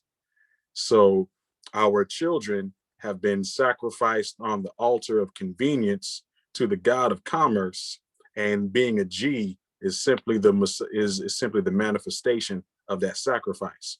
And now we find ourselves trying to reclaim our children and hope to build to get a phoenix from the ashes of what we sacrificed. So if we don't want that to be the case, then we have to reshape their worldview by giving them more information, experience, repetitive voice, and authoritative voice in the area of generating momentum towards the PhD, the JD, and the MD, so that being a G is, one or two letters too little. So for me, Fitz, when you asked that question, my immediate answer was the 90s. And so like I Googled 90s black movies. Let me read you what Google came up. First movie that came up, Boys in the Hood, followed by Friday, Malcolm X, Menace to Society, What's Love Got to Do with It, New Jack City, Poetic Justice, and Juice. So, and then I think about my upbringing. Again, New York City, shout out to Brooklyn. And I think about what was on the radio at the time. I think about Jay-Z. I think about Tupac. So here's the thing about 90s hip hop in New York City. So there was balance back in the day. And so there was a time in New York City where there was 3 hip hop stations, which is like unheard of today. But you had your Jay-Z's, you had your Mobb Deeps, you had your Nas's. Dr. Dre was being played in New York City. Surprise, to some people's surprise. Tupac was being played in New York City. And so a lot of what to Wendell's point, a lot of what you saw and heard glorified that lifestyle. And so for me, growing up, yeah, I listened to a lot of Biggie. Biggie is my top 5 dead or alive. I listened to a lot of Nas, and both of them. I listened to a lot of Jay-Z, shitload of Jay-Z, and they talked about drugs, money, hoes in some way, shape, or form. And growing up, I grew up in Brownsville, Brooklyn, and Brownsville, Brooklyn is not the happiest place on earth. I'll just put it to you that way. And so I saw what they were rapping about. Like I remember seeing crack vials on the sidewalk on my block. Like I remember living across the street from an abandoned house. Like down at the end of my block, there were 2. Well, there was one abandoned school at the end of my block, and then you go around the corner, and about a block down, there was another abandoned school. This was like, I heard gunshots at night. It wasn't like an every night thing, but like I heard it occasionally. So, and so for me, I think the difference was I grew up with parents in the household who were the opposite. I grew up with parents who went to work every day. And I'm not going to say, I don't think it's fair to say that I came out normal or whatever because I grew up in a 2-parent household, because there are people who grew up in 1-parent households who go on to do awesome shit. But for me, I think for me, I saw the alternative. And I think for kids who grow up and are consumed by media as I was, because again, like I listened to Jay-Z, I listened to Nas, I listened to Biggie, I listened to Mobb Deep, I listened to all of the murder, kill type of music. But if there's not an alternative to that you're exposed to in some way, shape, or form, then I think it's easier to fall victim to that. And there's always exceptions. There's someone sitting in prison right now whose parents are PhDs. It happens. But at the same time, what happened? I said those are sociopaths.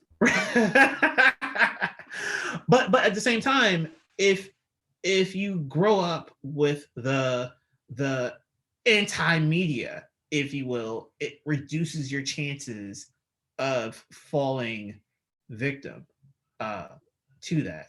But I think to Wendell's point, we are at a point to where I hate to say this, but you know, George Floyd's death was horrible. You know, like again, like I'm a former journalist. Uh, I've covered dozens upon dozens of homicides. I've seen dead bodies, fresh dead bodies. I've seen people shot up. I've seen people stabbed up. But George Floyd, I think for a lot of people, hit different. And I think there is a sort of to a certain respect, a sort of a renaissance. Like, oh wow, black people are smart. Black people can do cool things. Black people aren't just athletes and entertainers. Like, wow, they're smart too. And so I think you're starting to see um,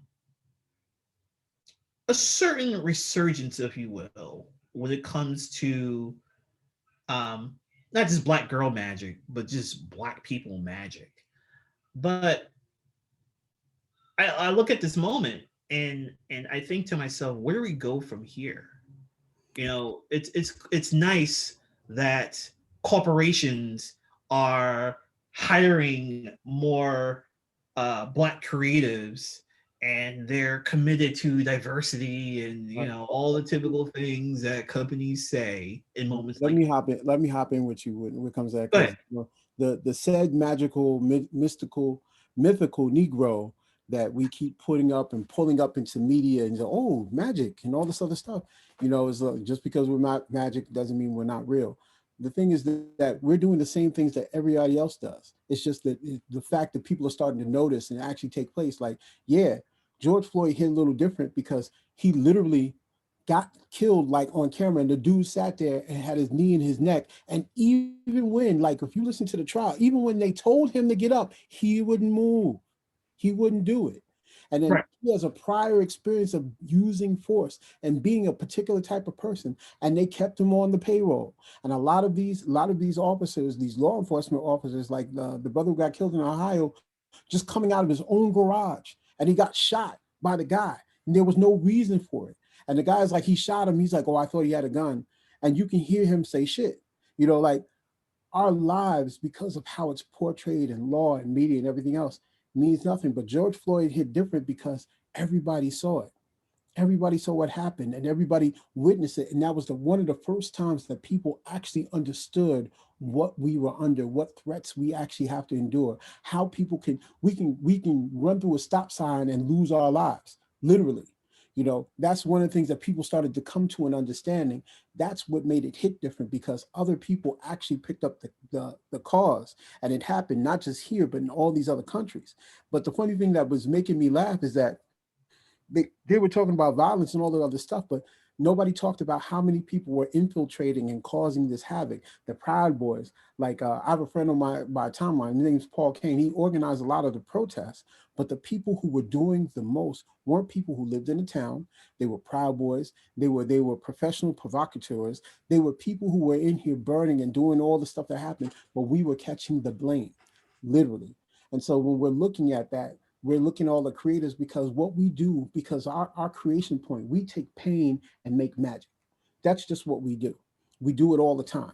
We make all kinds of things that don't exist, because we're able to fasten our expressions into so many different things. Of course, you're going to hire that. Of course, you're going to do everything else. But when we were suffering during the pandemic, the rich only got richer. Period. They got super rich. They were already on super yachts. They got more money than anything else, because everything they tell us not to do, they practice amongst themselves. That's why financial literacy is so important for us to understand. If we actually decided to actually put our money where our mouth is, and we actually started working together, and we got rid of all these different things that separate us, it would be very scary for people. They'd be like, wait a minute, you guys are not going to come and buy this at this particular store? What do you mean I can't pay the Walmart CEO $25,000 an hour as a CEO. You know, if we said, nah, you got to actually pay people a living wage. You actually got to do these different things. But when it comes to us and our color and how we see things, we literally have to be the type of people, like we have to control our own narrative, which is the one thing that we are struggling with, particularly as Black men. We are struggling to control our narrative, who we are as Black men, who defines us. We let everybody else define what our manhood is. And We so let everybody else. I think now we're at a point where the PhD, the JD is starting to become cool again, because I think more people are realizing to get to a place where you're able to influence change, you have to be at the table. And to be at the table, you have to have that PhD, that JD. Like I can tell you what it's like to be the only Black manager at a company, Black male manager. I can tell you what it's like to be the only Black department head at, at a company. And I can tell you the multiple times I've saved a company's ass just because me being a Black male and just speaking up and saying, yeah, no, that's not how Black people think. Like, that's not the way we should go about covering this story. And so I think more people starting to realize that in order to impact change, I think protesting is important. I think having your voice heard is immensely important. Mm-hmm. But at the end of the day, it takes being in that room, being in the, like Hamilton said, being in the room where it happens. You're right. You're right. But at the same time, you get completely different. Go ahead, Wendell. I'm sorry. Yeah, go ahead. I was just going to say, you know what? There are many fronts to any war. Agreed. And you can't win a war only focusing on one particular front. So it has to be a multifaceted approach. Like, Swiss Army knife. I am all for protesting, but I believe that the First Amendment is pretense without the second, to give it teeth. Otherwise, you're bringing a sign to a gunfight and wondering why you get slaughtered. And it happens all the time. Yeah, and that has been the story of our people in social action, movements and protests for ever since we had the ability to protest. But that does not lessen, Stan, your point about being in the room and having a seat at the table, and doing so until you build build a new room, and you bring the table, and you control the seats at the table. So there's a many layered, approach to it, and we have to be cognizant of how we marshal our resources. We've got a certain number of qualified soldiers to send into these prospective battles. So we have to be good stewards and allocate and deploy those resources in the areas of their, optimal effectiveness. Otherwise, we just end up squandering our resources, and then brothers like George Floyd and Philando Castile and Alton Stewart and all the other brothers and sisters, become the collateral damage. They become the martyrs of the moment, and they are relegated to the pages of history without us receiving any kind of just recompense for their loss. Right. So, yeah. Hey, so hey guys, so I want to move to the next topic because I know we could spend all day on this one. So the next thing I want to transition to, so far we've spoke on manhood, we've spoke on social media. I actually had a question on social media, but gentlemen, you already answered it. So based on the time that we have left right now, we got about a good 20 minutes. So what I'm going to ask you gentlemen to do We're gonna I'm go. like, I got to go soon. I feel you. That's why we wrapping it up. So what I want to do, I want to go into a lightning round right now. So what we're gonna do, I'm gonna ask the question. You have 1 minute max to answer your question. 1 minute. So I'm gonna go through a couple different questions. We're gonna try to still touch on finance, mentorship, and family. But once we get to the end, we got to cut off because we want to make sure everybody get to bed. Some of y'all already got the bath water ready and stuff, so we're gonna get to it. But since I got everybody's ear right now, hey, if you watching, hey, hey, get the likes up.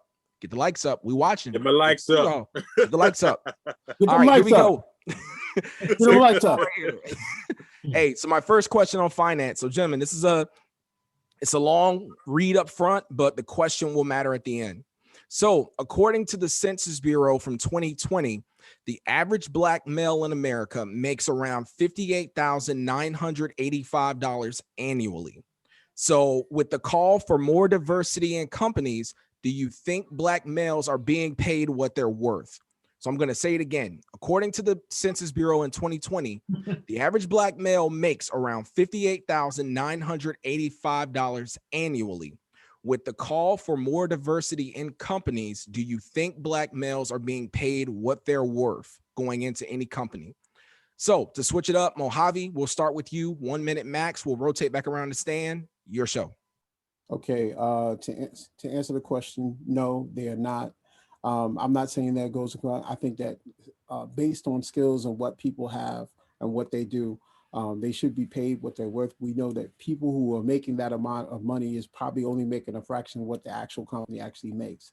And if they actually did things by percentages, they would make more. And I think when they're talking about an average, they're talking about a very specific social demographic that fits within that. That doesn't equate for everybody because skill levels don't measure. And I'm not saying that it shouldn't be, but skill levels don't always measure up to that particular social economic status. So therefore, no, those people who exist within that status are probably grossly underpaid. There's probably somebody in front of them that has less skill that's getting paid even more. And we do understand that a college degree equals a high school degree to their white counterpart. So if you're asking me, I know for a fact that there will be white counterparts that have no skills that we get put in front because of the good old boy system. We understand that's happening. So my answer is no. Even if you feel like you're being fairly paid because of the way society and the corporateness of things is set up, you will always wonder. You will always wonder. Like I had a job where I was making awesome money, but this was a job where out of a team of 300 people, there were only 2 Black managers. And I was the only Black male manager in a division of 300 people. And even though I was making real awesome money, I was wondering, am I being fairly paid? So because of the way things are set up in the world, even if you feel like you're making what you should be making, you're looking at your white counterpart, you're looking at your counterpart of another race, another culture, and you're always wondering, even though you have the same amount of experience or you have even more experience, you're always going to wonder. Short answer, no. And it's simply because when you understanding the way that the system works, it is about getting the most benefit with the least risk. And when you look at Black males represent a high degree of return for a low degree of investment. And that is seen, not only in corporate America, but relatively speaking in virtually every aspect of commerce and capitalism.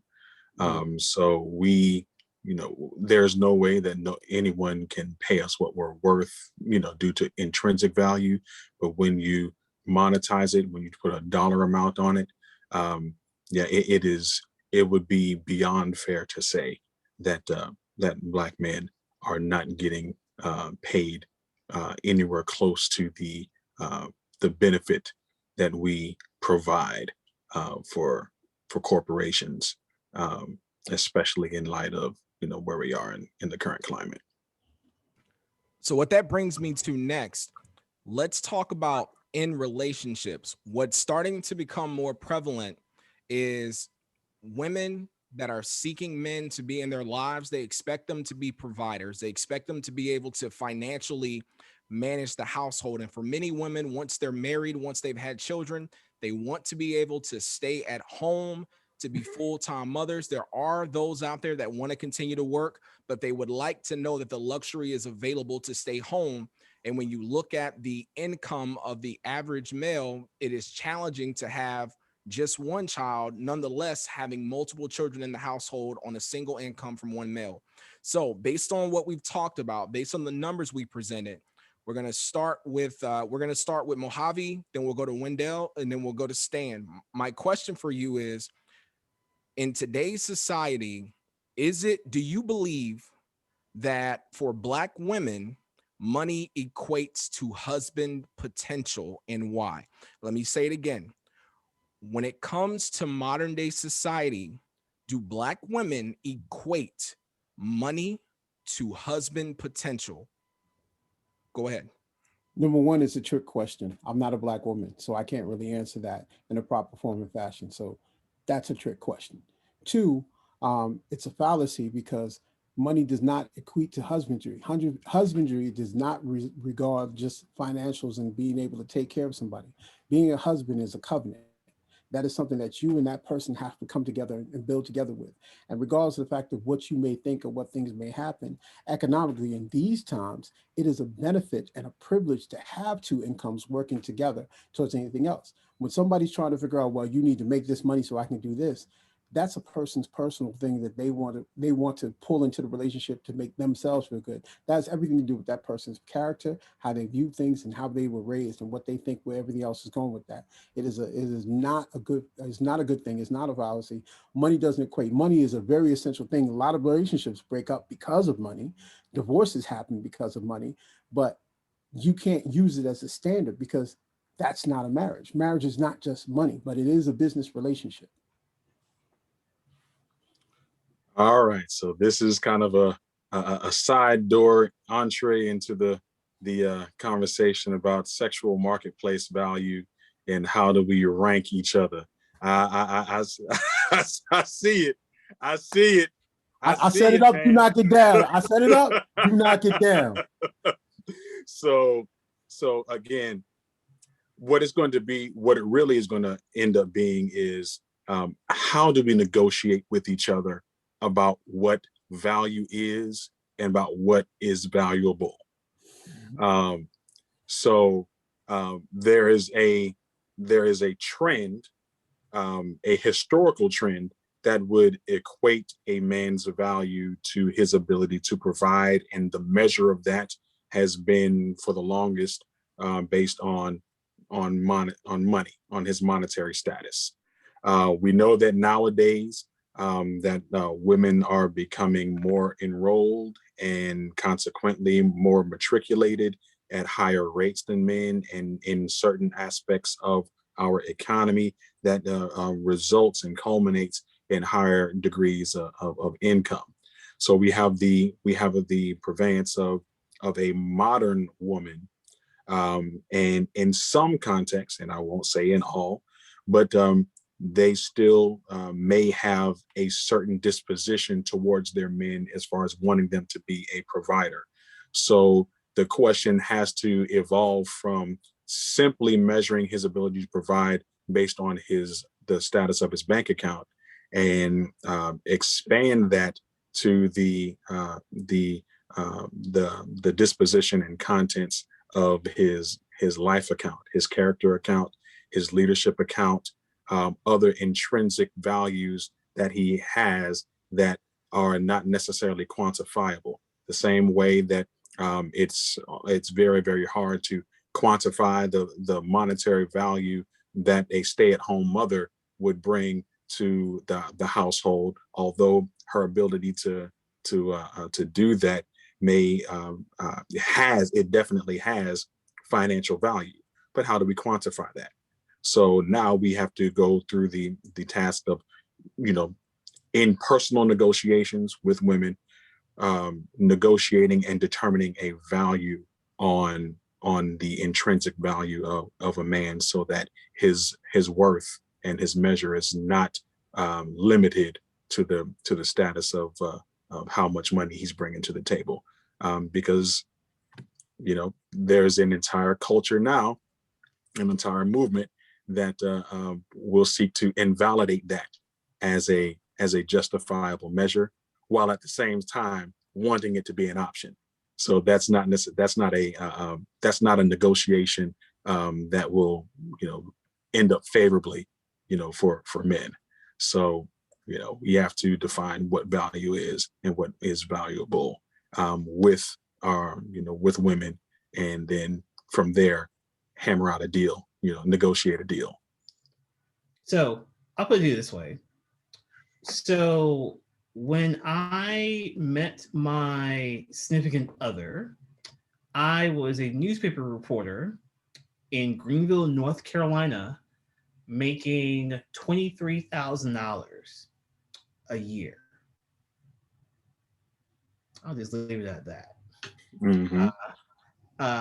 Obviously, I'd make a little bit more now, but that is what I was making at the time, and we didn't get together until after I moved to Durham, North Carolina, where I was still a newspaper reporter, but I was making $32,000. So, obviously, money wasn't a thing when we got together.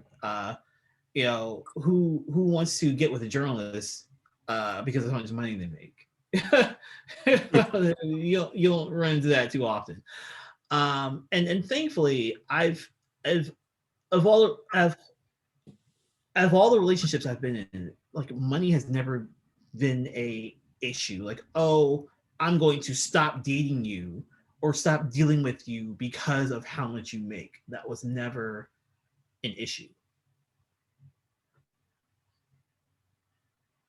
So I think these are all strong answers. The next thing I got two more questions and then we'll wrap this up, gentlemen. I have so many more questions. So clearly this is going to end up being a part 2. We got no choice. Mm-hmm.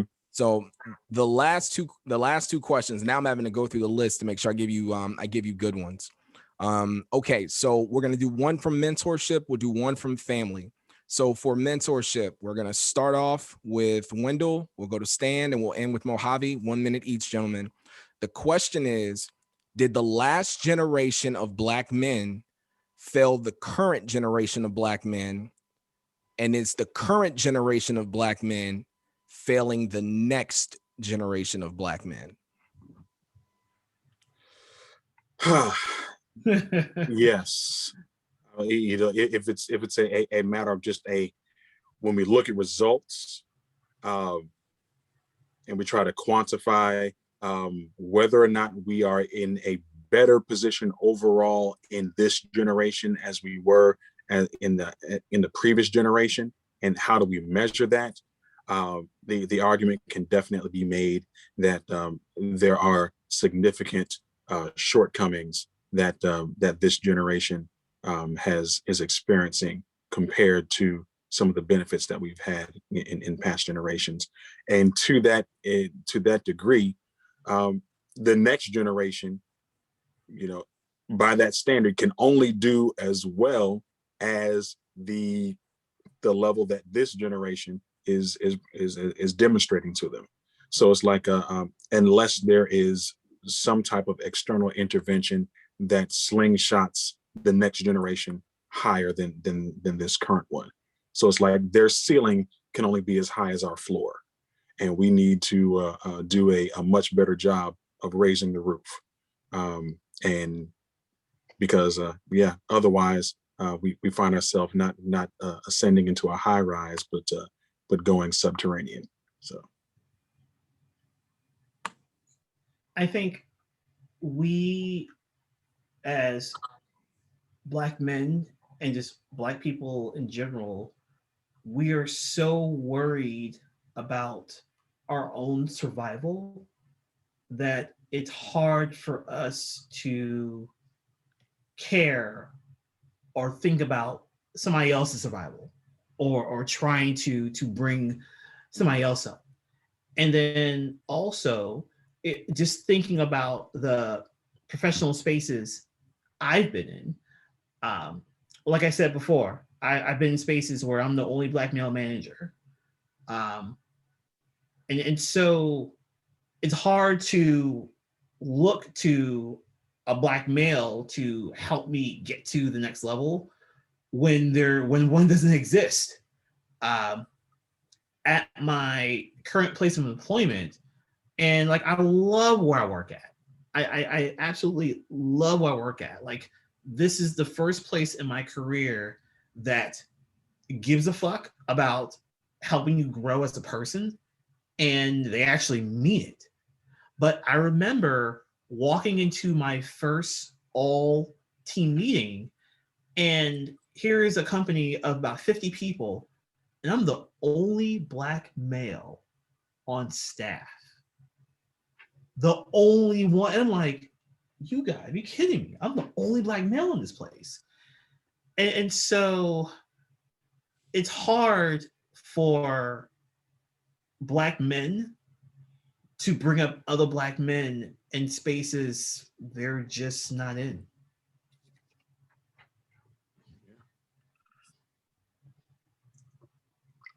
Come on, Mojave. Okay, sorry about that. Um, Using myself as an example, a lot of things I didn't listen to my father when he told me to just go and get everything done you're supposed to get done the first time out. Um, I had to go through a lot of travails and fall in between the cracks and climb myself out of those things. Not to say that I was, involved in anything illicit or illegal. It was just being stagnant in a place emotionally and mentally that didn't really permit me to take use or advantage of my actual talents. And when you run up against something that really destroys your self-esteem and your credibility, it can make it harder for you. But each generation should do better than its last. And so with my father, he would say this all the time. And so when it came to my son, the things that I think that my father might have missed with me or I couldn't hear him, he has communicated appropriately and perfectly to my son. My son is definitely doing way better than anything else. And I tell him all his achievements are his own because he worked for it. And he's currently in medical school doing well. He says he's getting his face beat in all the time, but you know, that's just the thing for you to say that that he's doing the job. That's what's happening. And so he has mentors. Dr. Clem Harris goes and visits, was one of his favorite mentors. Not me and Clem go way back, went to university. Clem is another example of someone who basically he had a very good career, like career. He was a state trooper, state inspector. He had all these different things working for law enforcement. And he decided he wanted to get his doctorate. He went and got it. He went to the best place, University of Pennsylvania. We choose what we choose to do for our generations when we want to do them. And the only way we know to do better is to make sure that we pour into those generations that come behind us. Like I tell my son all the time, I say, you're going to be so much better further along than I could ever think about, because of how you approach things, how we're all pouring into you as the committee of men surround him, this community of men, and push him forward and support him. So the dreams of everybody rides with him. So yes, absolutely, we should be cognizant of the generations that come behind us. I used to work in what you call it, alternative school, and these kids, they could be any firewall you put up, right? But they could barely write a paragraph. So the genius was always there. The skill and the ability to translate the skill was not. We have to be in the business of making sure that we translate these skills and give it to our generation so that they can be better than they were before. So, all right. Hey, gentlemen. So this brings me to the last question of the night.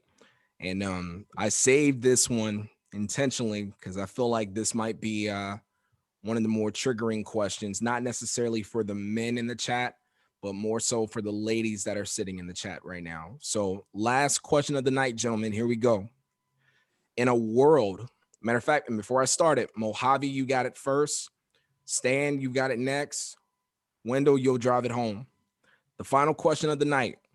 In a world where young women have become over-sexualized everywhere you turn, how Black father raise quality young girls to eventually become phenomenal young women? I'm going to ask the question again. In a world where young women are over-sexualized everywhere, how can Black fathers raise quality girls that will eventually become phenomenal young women? Last question of the night. Mojave, will start off with you. 1 minute. Okay, being that I have a daughter, being that my daughter is quite industrious and one of the smartest people I've ever met in my entire life, I will tell you that I have abjectly failed as a father to communicate that appropriately. So it's really unfair for me to say that I know exactly what I'm doing because I didn't. And because I tried and I failed and I keep failing to try to communicate that, I don't feel like I can really answer that. If I'm being honest with myself, and I am, um, not to say that she's not a quality individual, because she is. She's actually pretty magnificent on her own. But emotionally, I feel like I didn't do the job as I was supposed to do. But she is a quality person. She's the best person for her friends. She galvanizes people. She has all the leadership qualities in the world. I just want her to use them for something else, if I'm being honest with myself. Now, she doesn't get into anything crazy, anything else. There's a lot of things I would want her to do, as an individual. But, there's certain things that I wish it could actually happen.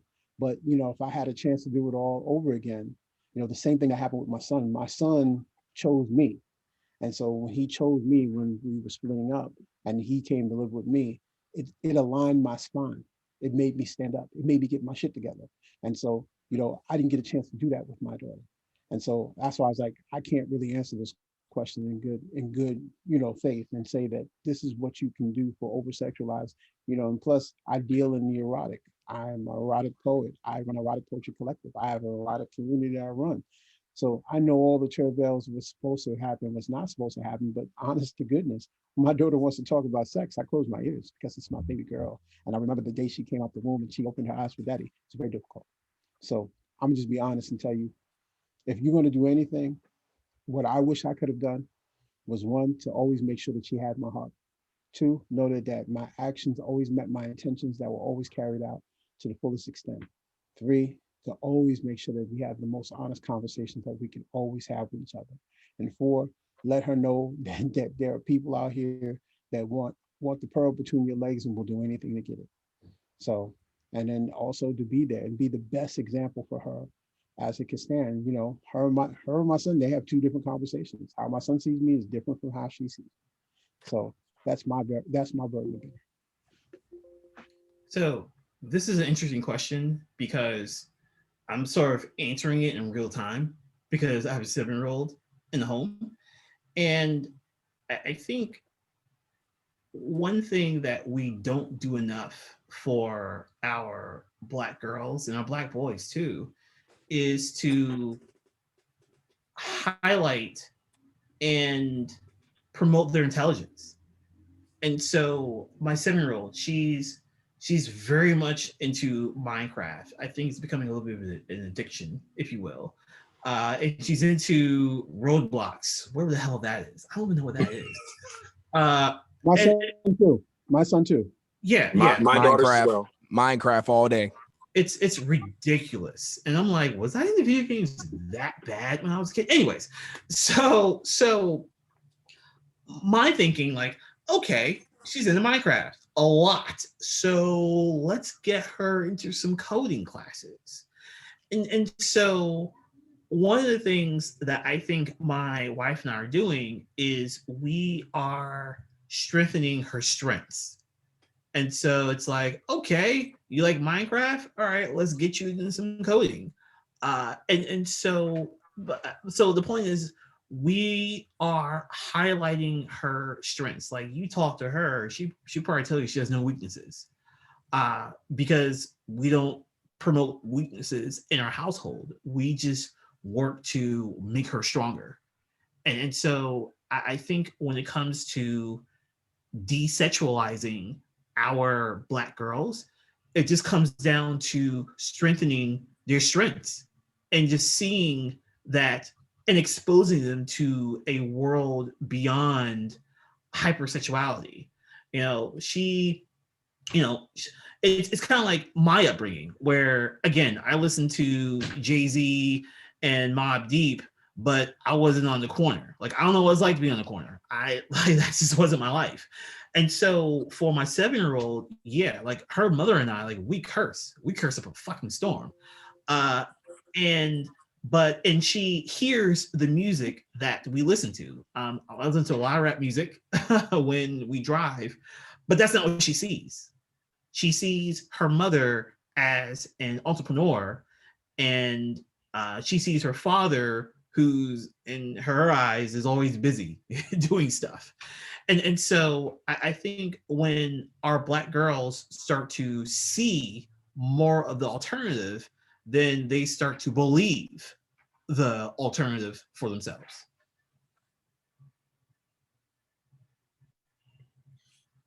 Okay, so yeah, this hits me hard because I have 2 daughters, ages 7 and 8, and I shudder to think that the world that we live in would desire to chew them up and spit them out, as it does so many other Black women, and celebrate them as it's feasting on their flesh, and call that success.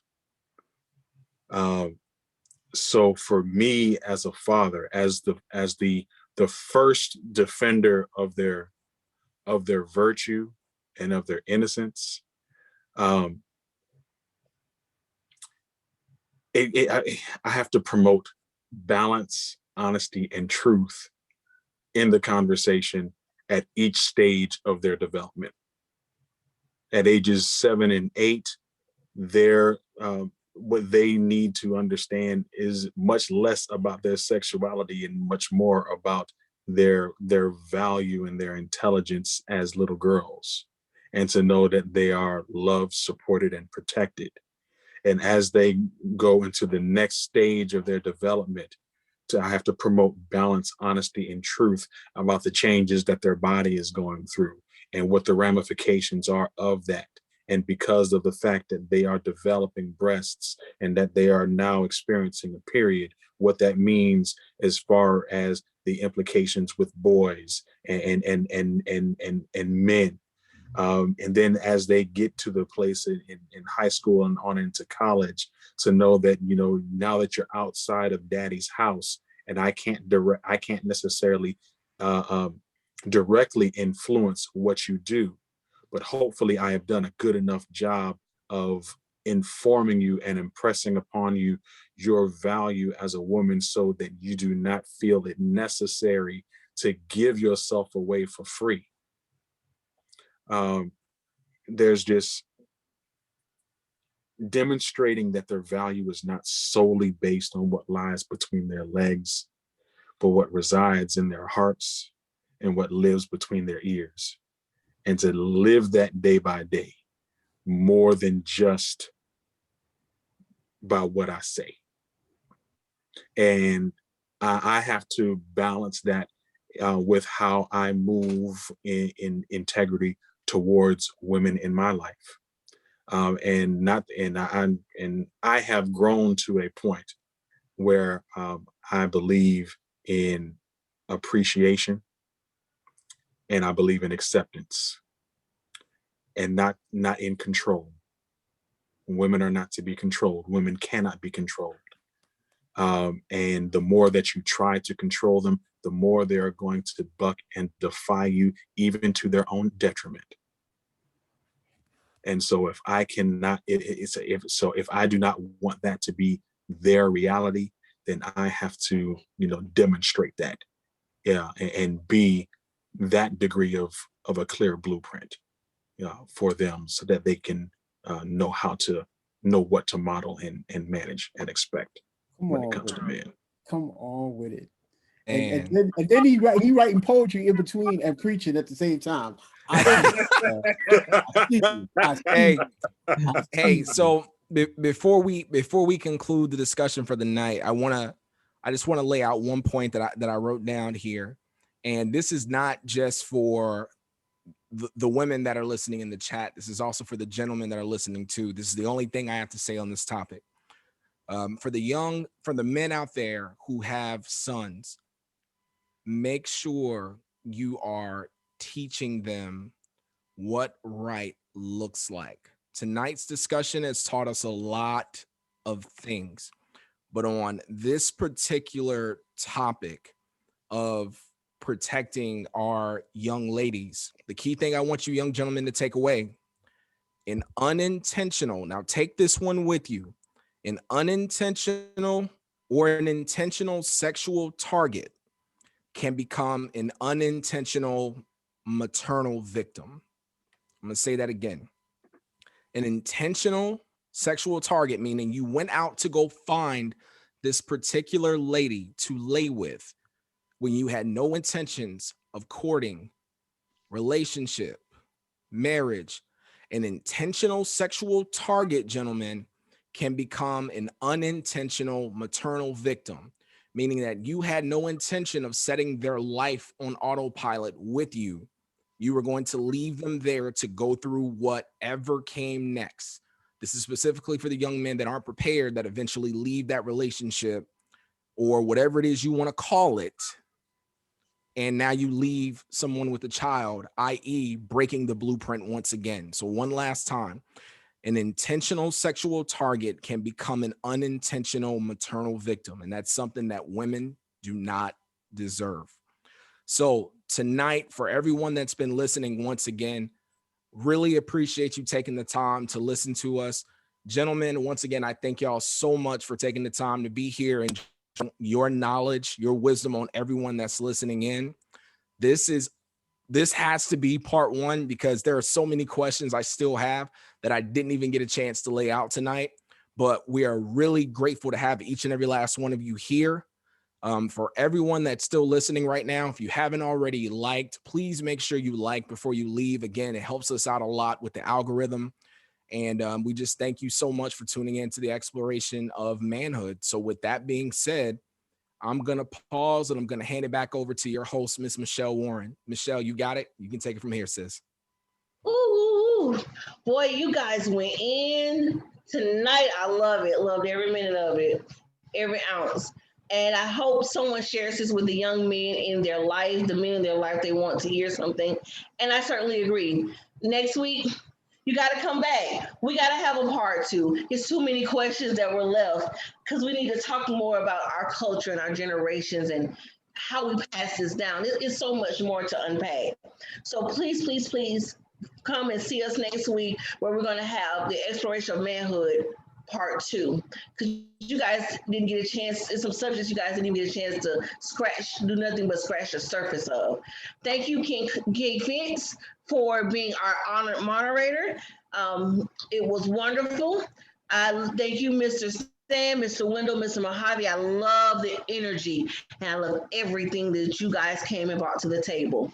So with that being said, as I thank all of you all for showing up and I thank all of you all for speaking, I'm going to say, I hope you all have a great day, a great evening rather, and a wonderful week. Stay safe and stay positive.